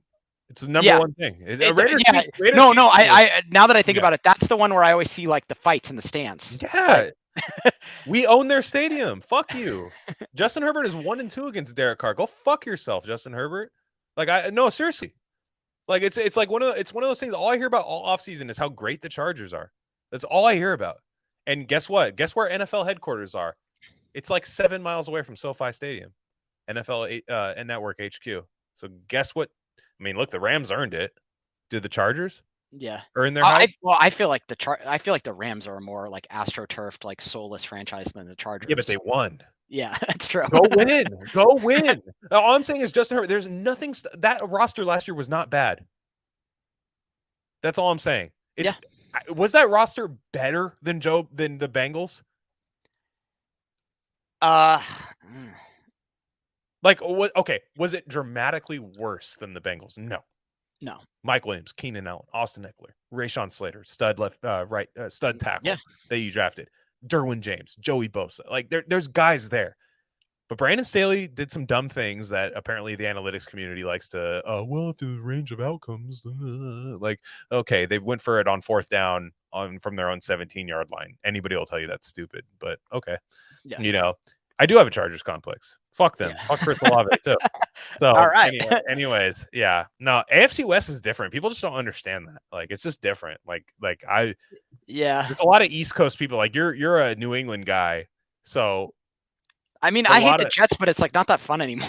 Well, like you guys have beaten them all the time, and now it's like it's hard to hate on the Bills. They have like really good fans, and like they've had like really bad luck, and the team's just really good. And the Patriots, no, you don't want to hear it. The Patriots need to lose for a while. You don't want to hear that. I understand, but that if you were to look at it from a faraway lens, the Patriots need to lose for a while. That's all I'm going to say. But we'll get to their pick. That's fine. I'm on the clock for the Eagles after that. After you drafted known draft bust Chris Olave for the Chargers. Eagles is interesting here. I mean, this is where you could complete the chalk and get the guy. I'm going Dog, dude. Carl Loftus.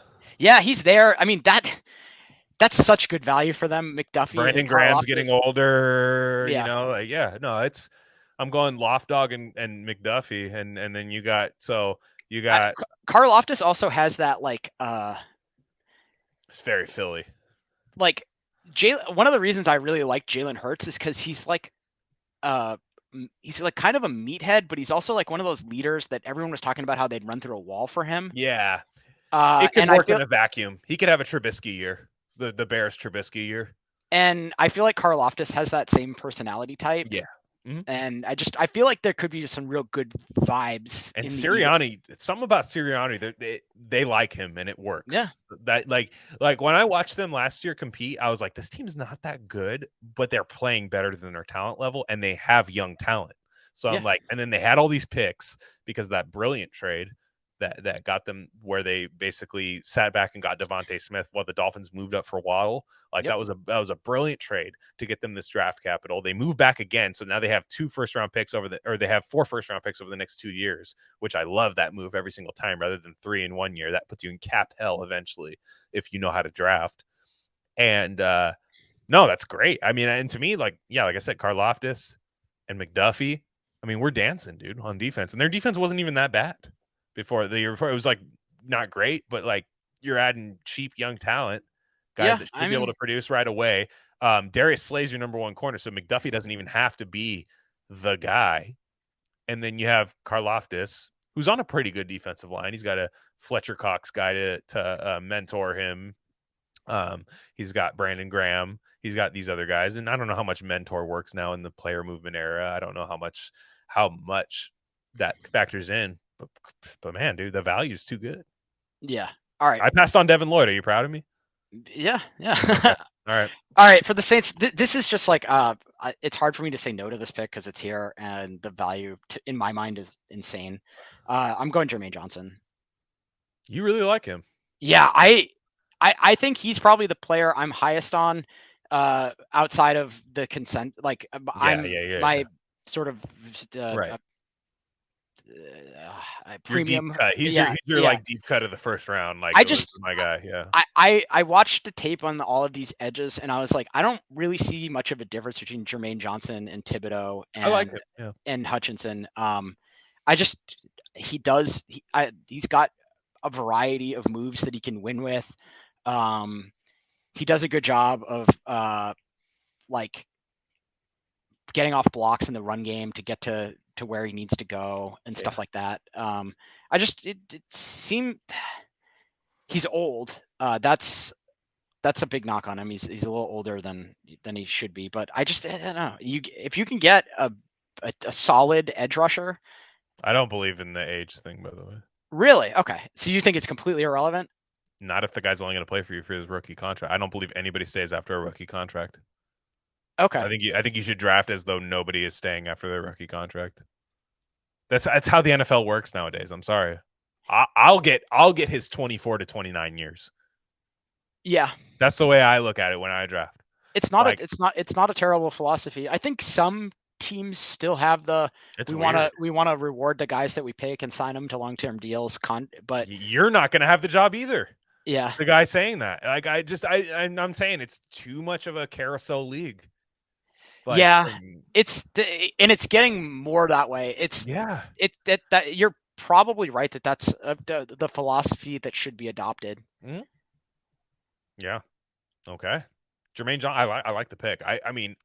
Okay. My Desmond Ridder pick, you kind of just left him out to dry. You didn't give me a wide receiver. That's okay. That's great. That's all right. I like Jermaine Johnson. At this point, all the guys that fucking with you. At this point, we're kind of these are the wide receivers that are on the board at this point are the guys that I'd kind of like to grab in the second round. Agreed. We've picked wide receiver pretty. I think in real life they'll have a better pool to pick from in wide receiver at 19. Yeah, I mean, I think the over under is 5.5 for first round. Ooh. Maybe it's 5. Kind of like the under. Isn't that actually? Yeah. Yeah, I don't know if the public is more just like wide receiver pilled right now because it's top of mind because we're talking about all these big contracts and stuff like that. So yeah, the media cycle definitely like kind of influences the draft analysis. Interesting. Okay, perfect. So I got the Steelers here. I got the Steelers at 20.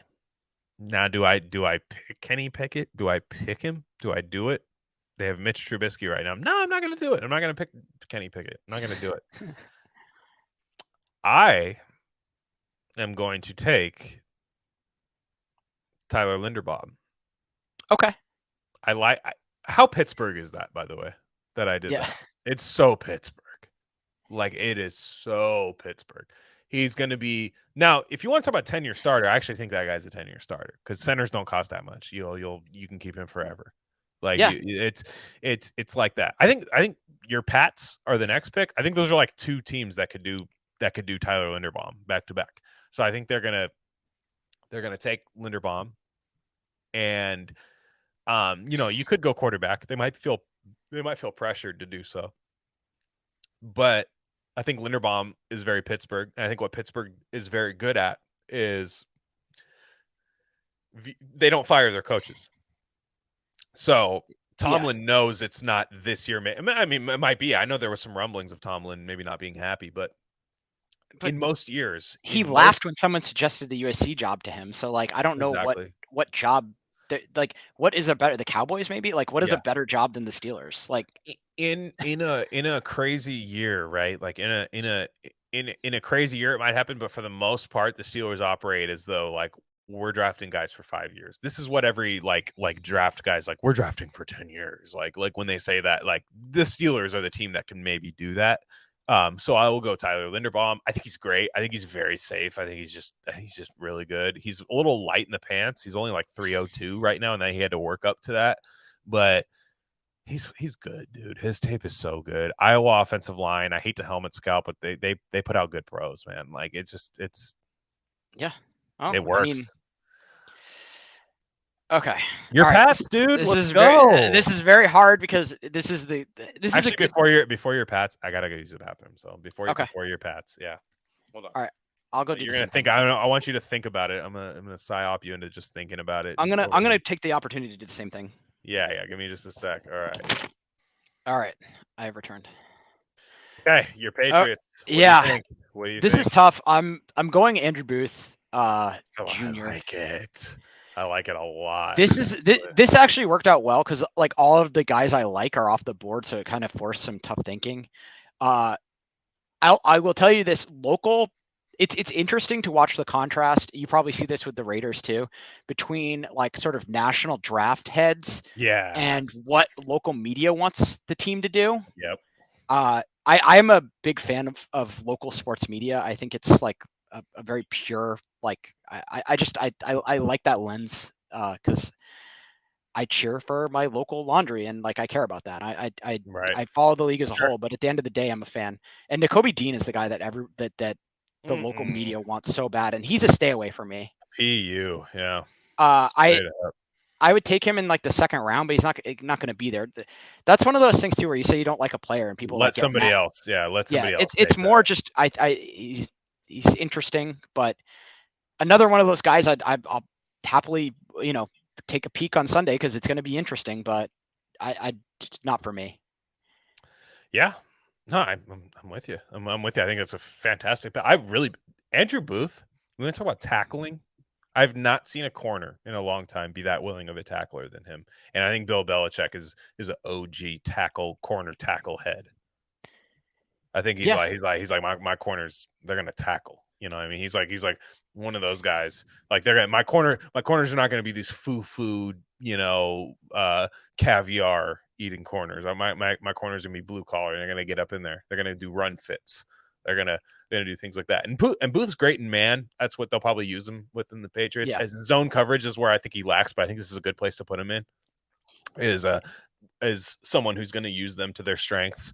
And I think that's a slam dunk pick. I actually had flirted with him at the Eagles pick in those Eagles picks too, in the same way. So I have the Green Bay pick, which is fitting because this would be where my Raiders would be picking.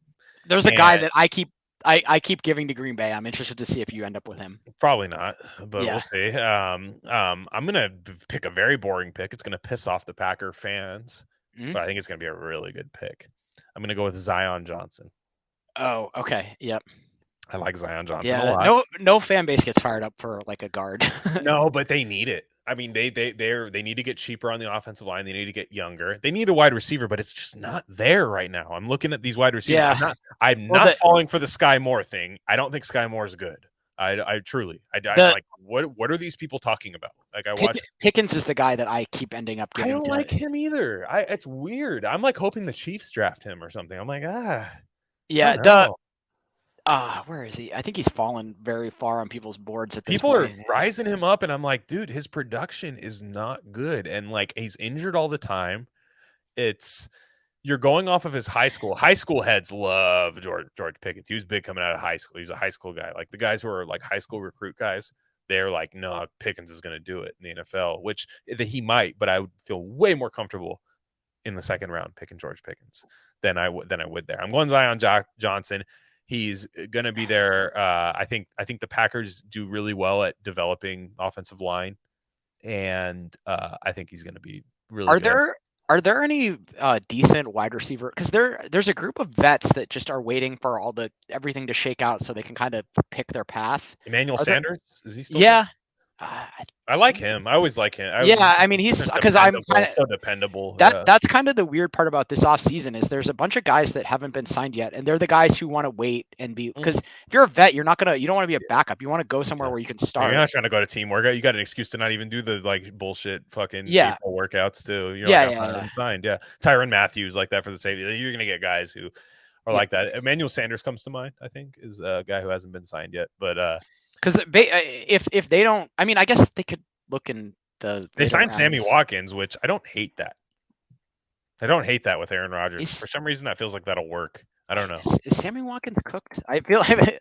No, I don't think he's that good, but I think he's like they're going to draft a receiver. First off, the Packers. When's the last time you saw him take a first round wide receiver? Well, yeah, I mean that's kind of the point. And they're a similar thing to the Steelers where there's a lot more continuity. for a while. They keep guys for a while there. Their front office. They don't usually do a lot of coaching carousel stuff. And I think they would feel more comfortable taking a guard at 22. And Zion Johnson's got some positional versatility. He can play all over the interior defense or offensive line. He play a little center if you need him to. Like I think that's good. I mean, look, you paid Aaron Rodgers $40 million. Interior pressure ruins old quarterbacks. They can't run. Rodgers' legs are not the same as they used to be.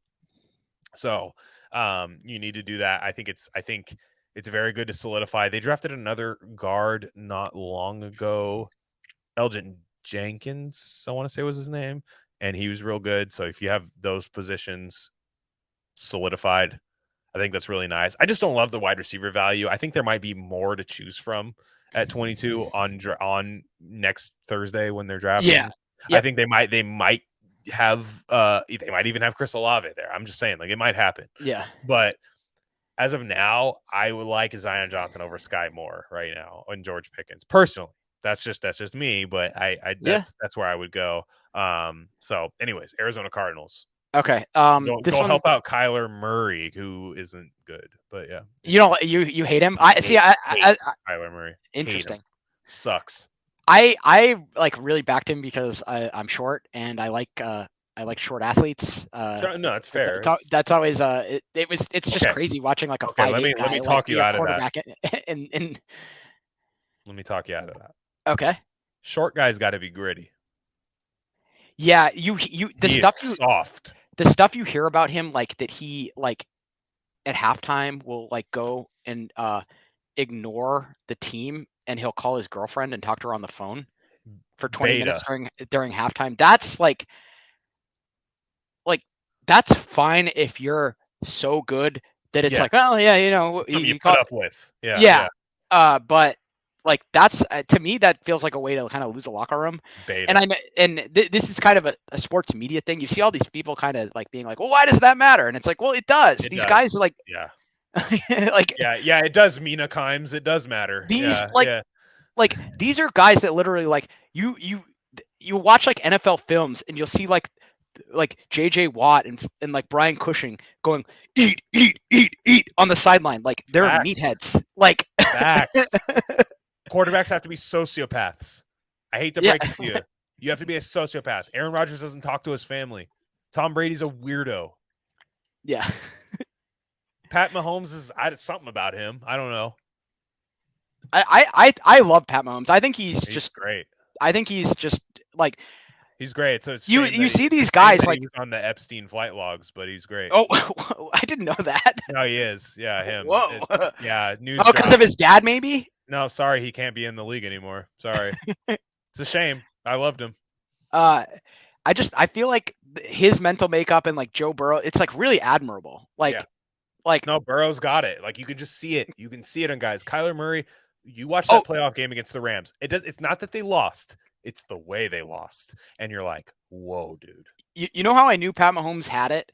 He was at, I think it was a Blues Stanley Cup game, and they showed him on the Jumbotron, and he instantly chugged his beer in like 2 seconds. And 100%. he had on like jeans and like Tim's and a like Blues jersey over a hoodie. He looked like a regular like you know what I mean? Like I just feel like it's really like he's very likable to the type of person that likes the NFL. Okay, so you're picking for this guy. Yeah, it's kind of funny because I'm not actually going to be helping him at all. Okay. I'm going with my guy Travis Jones here. They need help on the interior line. I think he's best. We could have gone Wyatt, and that would have been fine too. I liked Wyatt there, but I just think Jones is a little bit better, and that's either way would have been fine. I think Jones is more well-rounded. I think Wyatt's a better pass rusher. Personally, I think, but you're right. Like if you wanted a guy, I need a guy that plays 3 downs. I need a guy. Yeah, no, I agree. You're there. Cowboys. What do you do here? I mean, it's like, can I draft a coach? You know, like, what do you do here? There's a few things. Now I'm tempted to go Bernhard Raimann here because I think Bernhard Raimann is a long-term tackle here. Like I think he's one of those guys. He's a year 3. Like holy shit, this guy's good. Right away, I don't know if I love him.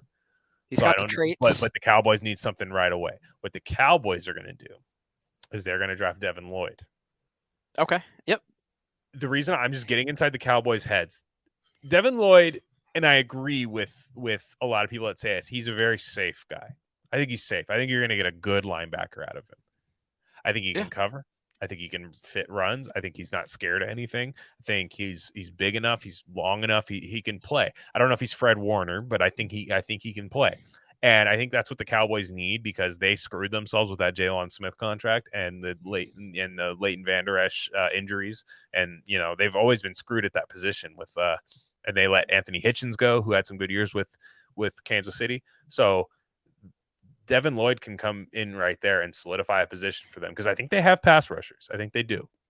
And there's DB help that could be needed. If there was better value at DB, I would have gone there. I was thinking Lewis Seen. I thought that was a good way to go there. I was even thinking Devontae Wyatt, which I still kind of think about that. But Devin Lloyd's just going to be one of those guys. I think they need some. I think they think that they're ready to make that run this year, especially with Mike McCarthy. I mean, Mike McCarthy might get fired mid-season this year, so he needs something. He needs an explosive 100 tackle plus player guy, whether you value that or not. It's crazy. They have like a top 10 quarterback. I don't know. I love Dak Prescott. I love Dak Prescott. CeeDee Lamb is awesome. Micah Parsons is the closest thing to LT that we've had. Like he's it's insane. Like he's Trevon Diggs is overrated, but he's good. Yeah. I mean, the ball hawking guys, you live and die by that stuff. Yeah, you do. It's Lindy almost. I think it's like very R.W. McQuarters, very who's the other guy I was thinking of? Sante Samuel, guys like that. Like it's Lindy, that type of corner. Like I like it. Yeah, I think it's just a mental makeup type thing. Like they're just kind of born that way. Yeah. No, the Devin Lloyd pick is very much a we need to win right now. And I need a guy. Look, Micah, I'll tell you this way. Like open field stuff, you got Micah Parsons, you can deploy any way you want, and you got Devin Lloyd. Like in the open field, that's scary. Yeah. Like that's sideline to sideline. That's really good. And also, I think Parsons is best when he's just edge rushing because like it's insane. It's just like maybe one of the best I've ever seen. How he can get by guys like it. Yeah, it's that Thanksgiving Raider game. I was like, I have no answer for this. Yeah. I'm like this is insane. So you have the Buffalo Bills. Yeah, this is. They're in such a good position as a franchise. It's the board for them right now looks fantastic. It's really annoying. Just do it, dude. I know what you want to do. You do? Yeah. I mean, it fits one of their needs if you do it. Yeah, it's pretty. I'll go Wyatt. Yeah. Come on. Dude. Well, because I'm looking at my wide receivers and thinking like Ed Oliver was good last year. He took a step forward, and then you get Wyatt as your other DC. That's scary. Von Miller on the 500-year contract. No, I forgot about that. I don't think. I don't think that's a good deal. But this year, it's gonna be a good deal this year. This year it'll work. But yeah, and then Gregory Rousseau, who I thought was a really nice toolsy pick by them at the end of the first round, and then they need a little help in the secondary. But damn, that front seven's really nice. Yeah, it's really nice. So I have the Tennessee Titans. Actually, real fast on Devontae Wyatt. I actually think he's way more of a sure thing than any of the other. Like the other guys you're betting on, like I can do this with him, and maybe I will make him a Hall of Fame. Yeah, Devontae Wyatt's like good as is. Like I think he's really good. Maybe his ceiling's not Warren Sapp. Like maybe it's not that, but I think he had like Jordan Davis is like, well, I need to teach him this. Trayvon Walker, well, I need to work with him with this. Devontae Wyatt's kind of as is can be deployed as like a really good interior pocket pushing, like really disrupt stuff for that defense that's already really well coached. So would they have Leslie Frazier? Is that what I have? Yeah, Leslie Frazier as their defensive coordinator. I think that's a really good pick for them. So, and I mean, using the classic metric of does an opposing fan base like the pick, and I see it and I go, oh crap. No, they might have a couple year run as the division people. It's. I mean, I never doubt the Patriots, but I could see. Yeah. Yeah, no, I'm with you. The Bills this year, especially the way they were able to keep Diggs, and I think they should go into cap hell to try to trade for Devo Samuel. Personally, I think that's the number one team that should do it. Yeah, The just Bills. make the run for it. Just nuke it. Just nuke the league. Just like there's no excuse for why we shouldn't win. It's Like it's weird because you can't even like think like about like a Tom Brady timeline either, being like, okay, well he's gonna be out of the nope. league in a year or two. It's like, nope, I'm Oh, how do you think I feel with Mahomes and Herbert? Yeah. yeah, No, that's what I mean. It's like you have to try to win now because these guys are gonna be in the league for 10 years. yeah. Like at least, you know. So The Titan. Oh, sorry. Titans. Yeah, Titans is me. So let me see. They're are they like they're a weird franchise because they're good, but they feel like they're rebuilding too. Yeah, Like but they always end up with like 11 wins though. right. You're like okay, like still good. I like Ryan Tannehill. I'm a tan cell. I think he's good. I do. I I think he's good. yeah. He No, they're always transformed that. they're Yeah. always in the mix, but it just doesn't. It feels like they're like kind of Yeah, rebuilding. but I they're don't know. never gonna win. You're like, yeah, they're never gonna win, but they're always good. I think they're well cut. I think Vrabel's dope. Like, I think he's legit dope. Oh, Like, he's, I knew. Okay, yeah, I knew he had it. There was a moment in Hard Knocks where it's Bill O'Brien as the head coach, yep. and Mike Vrabel is Clowney. He's going over drills with Clowney, and Mhm. he's doing it in such a brilliant way. He's like mixing in like meathead bullshit with heavy technical stuff, Uh-huh. and he's like getting Clowney all like interested and buying in. And it sounds like kind of like Clowney. I mean, like not engaged too much. And I was like, holy crap, this guy mixes like technical analysis with like football meatheadism and like great man leadership, like all in one. It was like a 2-minute segment, but I just knew at that moment, I was like, this guy's gonna be a head coach. Yep, definitely. Yeah, absolutely.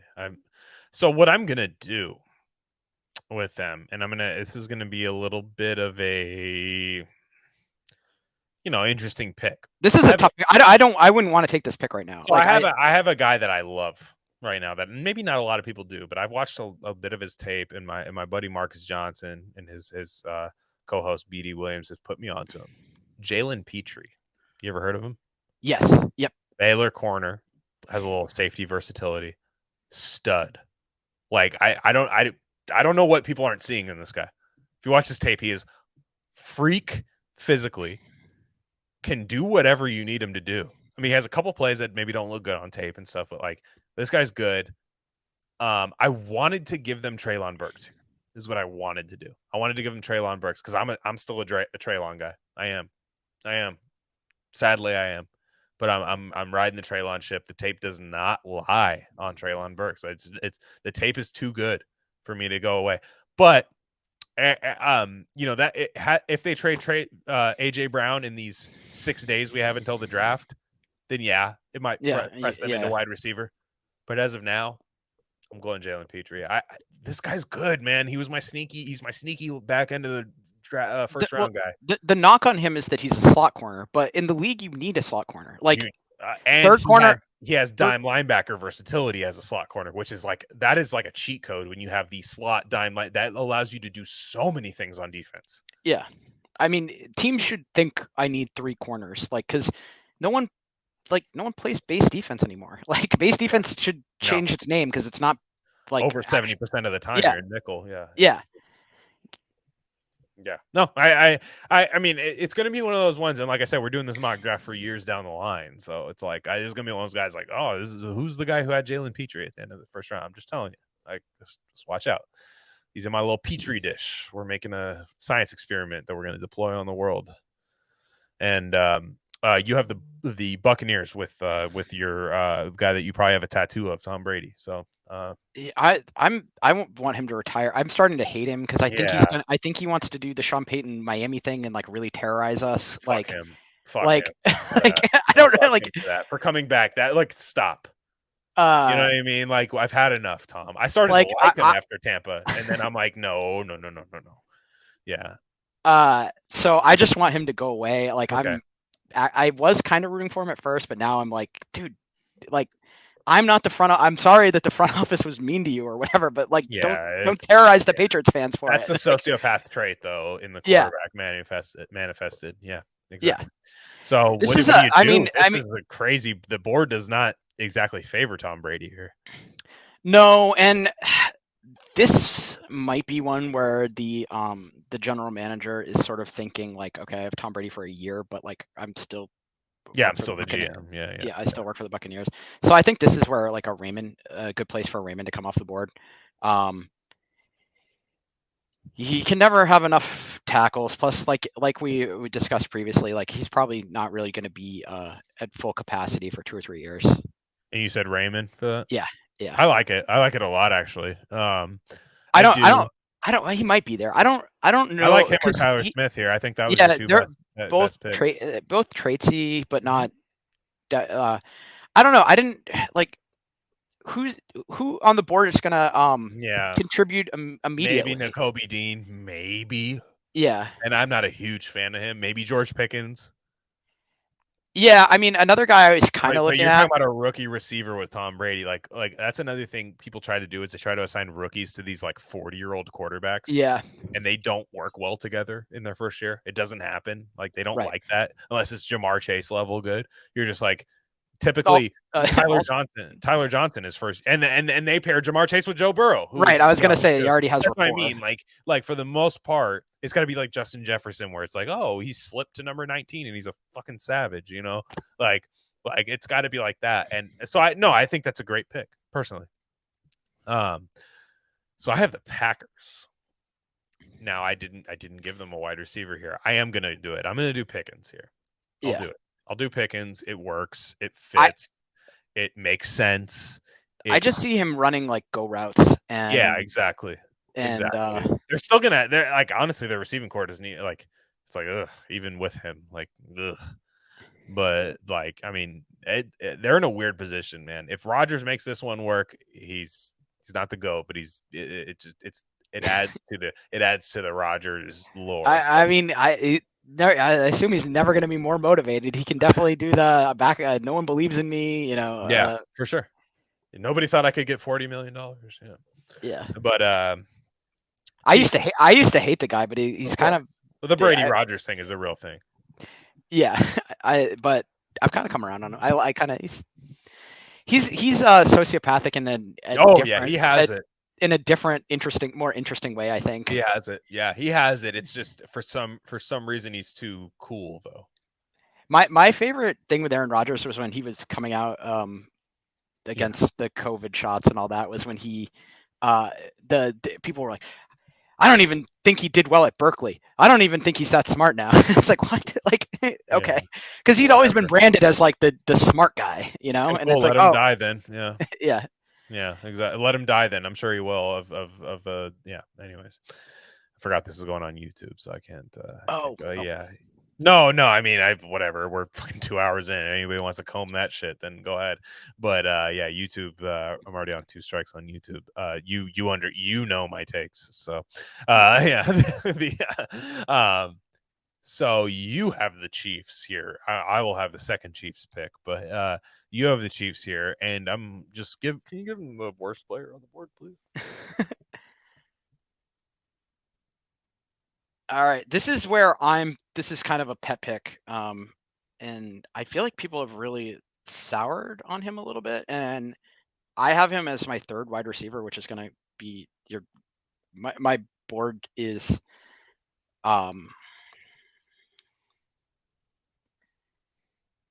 sorry here, I'm losing my mind. Okay, so I'm taking Christian Watson here. I love Christian Watson. I don't like. I love. We're back to the Al Davis traits. He's got traits and tape. Like what? I mean, the tape is from a small school, but I don't know. No, fuck that, dude. Trey Lance went 3rd overall from that same school. Fuck off. But yeah, I hate that. I hate Dylan Radins. You know, yeah, all these guys.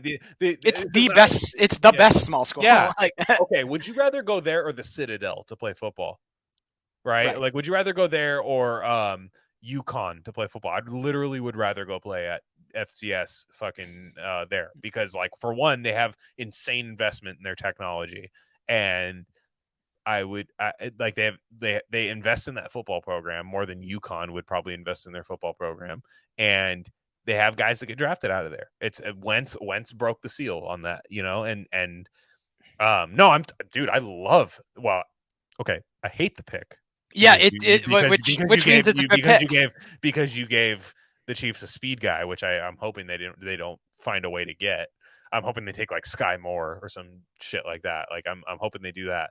Now, nobody can replace Tyreek Hill. That's the thing with the Chiefs is they got rid of Tyreek Hill, and I thought they got good value in the return, but you can't replace him. That's the thing. You can add like 3 to 4 names to like maybe shoulder the load, but you can't replace him. You can't replace the 80-yard touchdown that you can get at any moment.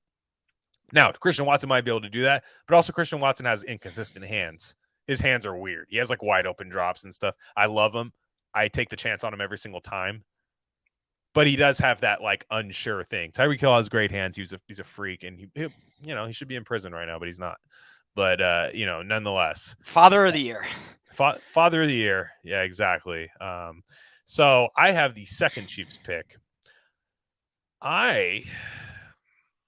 This is interesting. I am gonna go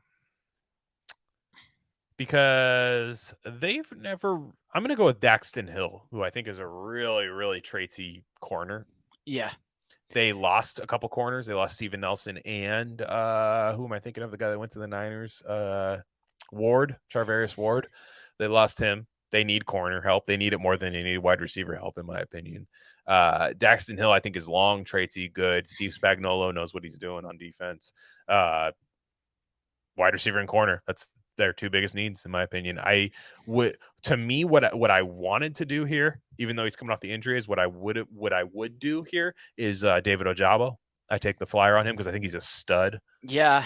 I think he's a stud, but the Achilles, man, when a guy who needs that burst, it's like, oh, that was so sad. That was so sad when I saw that. Yeah. I mean, Jabo is, you know what he did really well that stood out to me that I just constantly, the spin move. He was just like the spin master. And he's so fast. You're like, oh my gosh, man. Like, it's like, this is going to work. In some facet, this is going to work. I would have taken Ebiketie there. I like Ebiketie. Yeah. He's not versatile. Like, he does one thing, but you can't have enough edge rushers, and I think that's just like pretty good value there. Yeah. Like when you're a team like the Chiefs, you can kind of just do rational, smart moves where you're not super drafting for. But also, like, what you did makes sense too, because they have the leeway to kind of take a corner and see if it works out. And Daxton Hill is a guy. I believe Daxton Hill is actually minus 120 to go in the first round, so it's gonna happen. Like you know what I mean? Like the taking him in the back. He might even go like where I took Jalen Petrie at. You know what I mean? Like that might happen. So that's also a betting odds thing. And I like Daxton Hill a lot. I think he's really good. I think him and Petrie are really, really good. I actually disagree that after the first 3 corners that it falls off a cliff. I actually think some of these guys are really good. The corner class. So you have the defending AFC champion here. Yeah, this is pretty easy. This is Kenyon Green. They need a guard. They need interior line like so badly. Pretty easy, man. Yeah, they're hoping. I think Zion Johnson. Yeah. Yep. Yeah, I think they're hoping that happens, but Kenyon Green's is very good too. So that's easy money. That is easy money. So I have to actually look at it. So I have Aiden Hutchinson already with the Lions. This is our last pick here. Of the line. Thanks for sticking with me, by the way. What do you do here, man? This is what separates the good teams when they build and the great teams, right? Because I think Dan Campbell wants to do is be like Nakobe Dean. I don't want my fucking physical, rough you up linebacker, a guy like that. You don't do that here. You don't do it. You don't do it at all. What I would do is I can see him liking Trevor Penning too. But 100%. They're pretty set at tackle. Yeah, I know. I just personality type. What if does Trevor Penning have any guard versatility? I don't know that, but yeah, that's all I'm going to say. You're 100% right. I am going to go Kenny Pickett. Yeah, that's where I was like, this is where you like. That's a very popular move. Is the Lions taking a QB on the swing back on and it's like you can't even fault them for that because you get the 5th year. It's not that big of a risk. taking him at 32. And if Pickett is just like, you know what, this guy just has something we don't know about, and you're like, damn, this guy's just, for whatever reason, he gets it done. Even if he's Kirk Cousins people talk about Kirk Cousins being bullshit, like he's kind of a meme quarterback, like Kirk Cousins, like you have Kirk Cousins. Kirk Cousins on a rookie deal is very valuable right now. That Mac Jones. Mac Jones. That's what you're describing. Like guys like that. Like the minute you pay those guys $35 million, they end up losing almost all their value. But Kenny Pickett making a rookie contract, back end of the first round rookie contract. Yeah. That's valuable. So I'm going to do it. I'm going to do it. What am I going to take? Lewis Seen there, who I think is a good player. He's a safety. That's not really what this team needs right now. They have some safety play there already in Detroit. So that's it. This is our mock draft. I'm going to save this mock draft. I'm going to take a big old screenshot of it because this is going to be one of those ones where I'm just going to send it to you for 3 years from now. Like, we got right. Oh, no. So do you think Detroit will be in the mix for quarterback next year, too, if they take a quarterback? Yes. Okay. Yeah, very, very much a Josh Rosen situation. Because I think teams need to get more comfortable with that type of thing. Yeah, I agree. No, I think that's a trend. I actually think we were kind of talking about how it's, with all the player movement, it's kind of becoming like the NBA. But like, if it's going to be that way, players are going to have to get comfortable with like someone breathing down their neck. If you want to move every year, you can't be mad if I want to move you every year. Right. That's all I'm going to say. Yeah. Like you're right. That's the downside of the player movement situation. One, you get probably more quarterbacks drafted. I mean, the Cardinals drafted Josh Rosen, traded up for him from 15 to draft Josh Rosen 10th overall. The next year, they get the number 1 overall pick. They get rid of him, trade Kyler Murray. The Lions could very much be in that situation. Yeah. But the guy you drafted was Kenny Pickett at the 32nd. There's way less of a risk. Rosen made that decision so easy for them. Yeah, no, it's true, and Pickett might too. I mean, Pickett's a risk. I think he's a guy, and I don't even mind them rolling with Jared Goff for a year. I don't mind them. This year doesn't feel. I just looked at the board and I'm like, what am I going to do here? Right? I think they're going to have way more options than we're giving them. Yeah, at 32 for a non-quarterback position. I could see Christian Watson being there. Yeah. I could see guys like that being there at 32. I could see Pickens being there. I could see, they might even go to Kobe Dean, which as much as we might flame that pick, I don't hate that. I mean, it's not like you might solidify a position there for a while. Like that's all what it's all about. I don't love that process, but it could happen. They could have Daxton Hill. They could have a lot of guys. I'm giving them Pickett just from the way the board fell.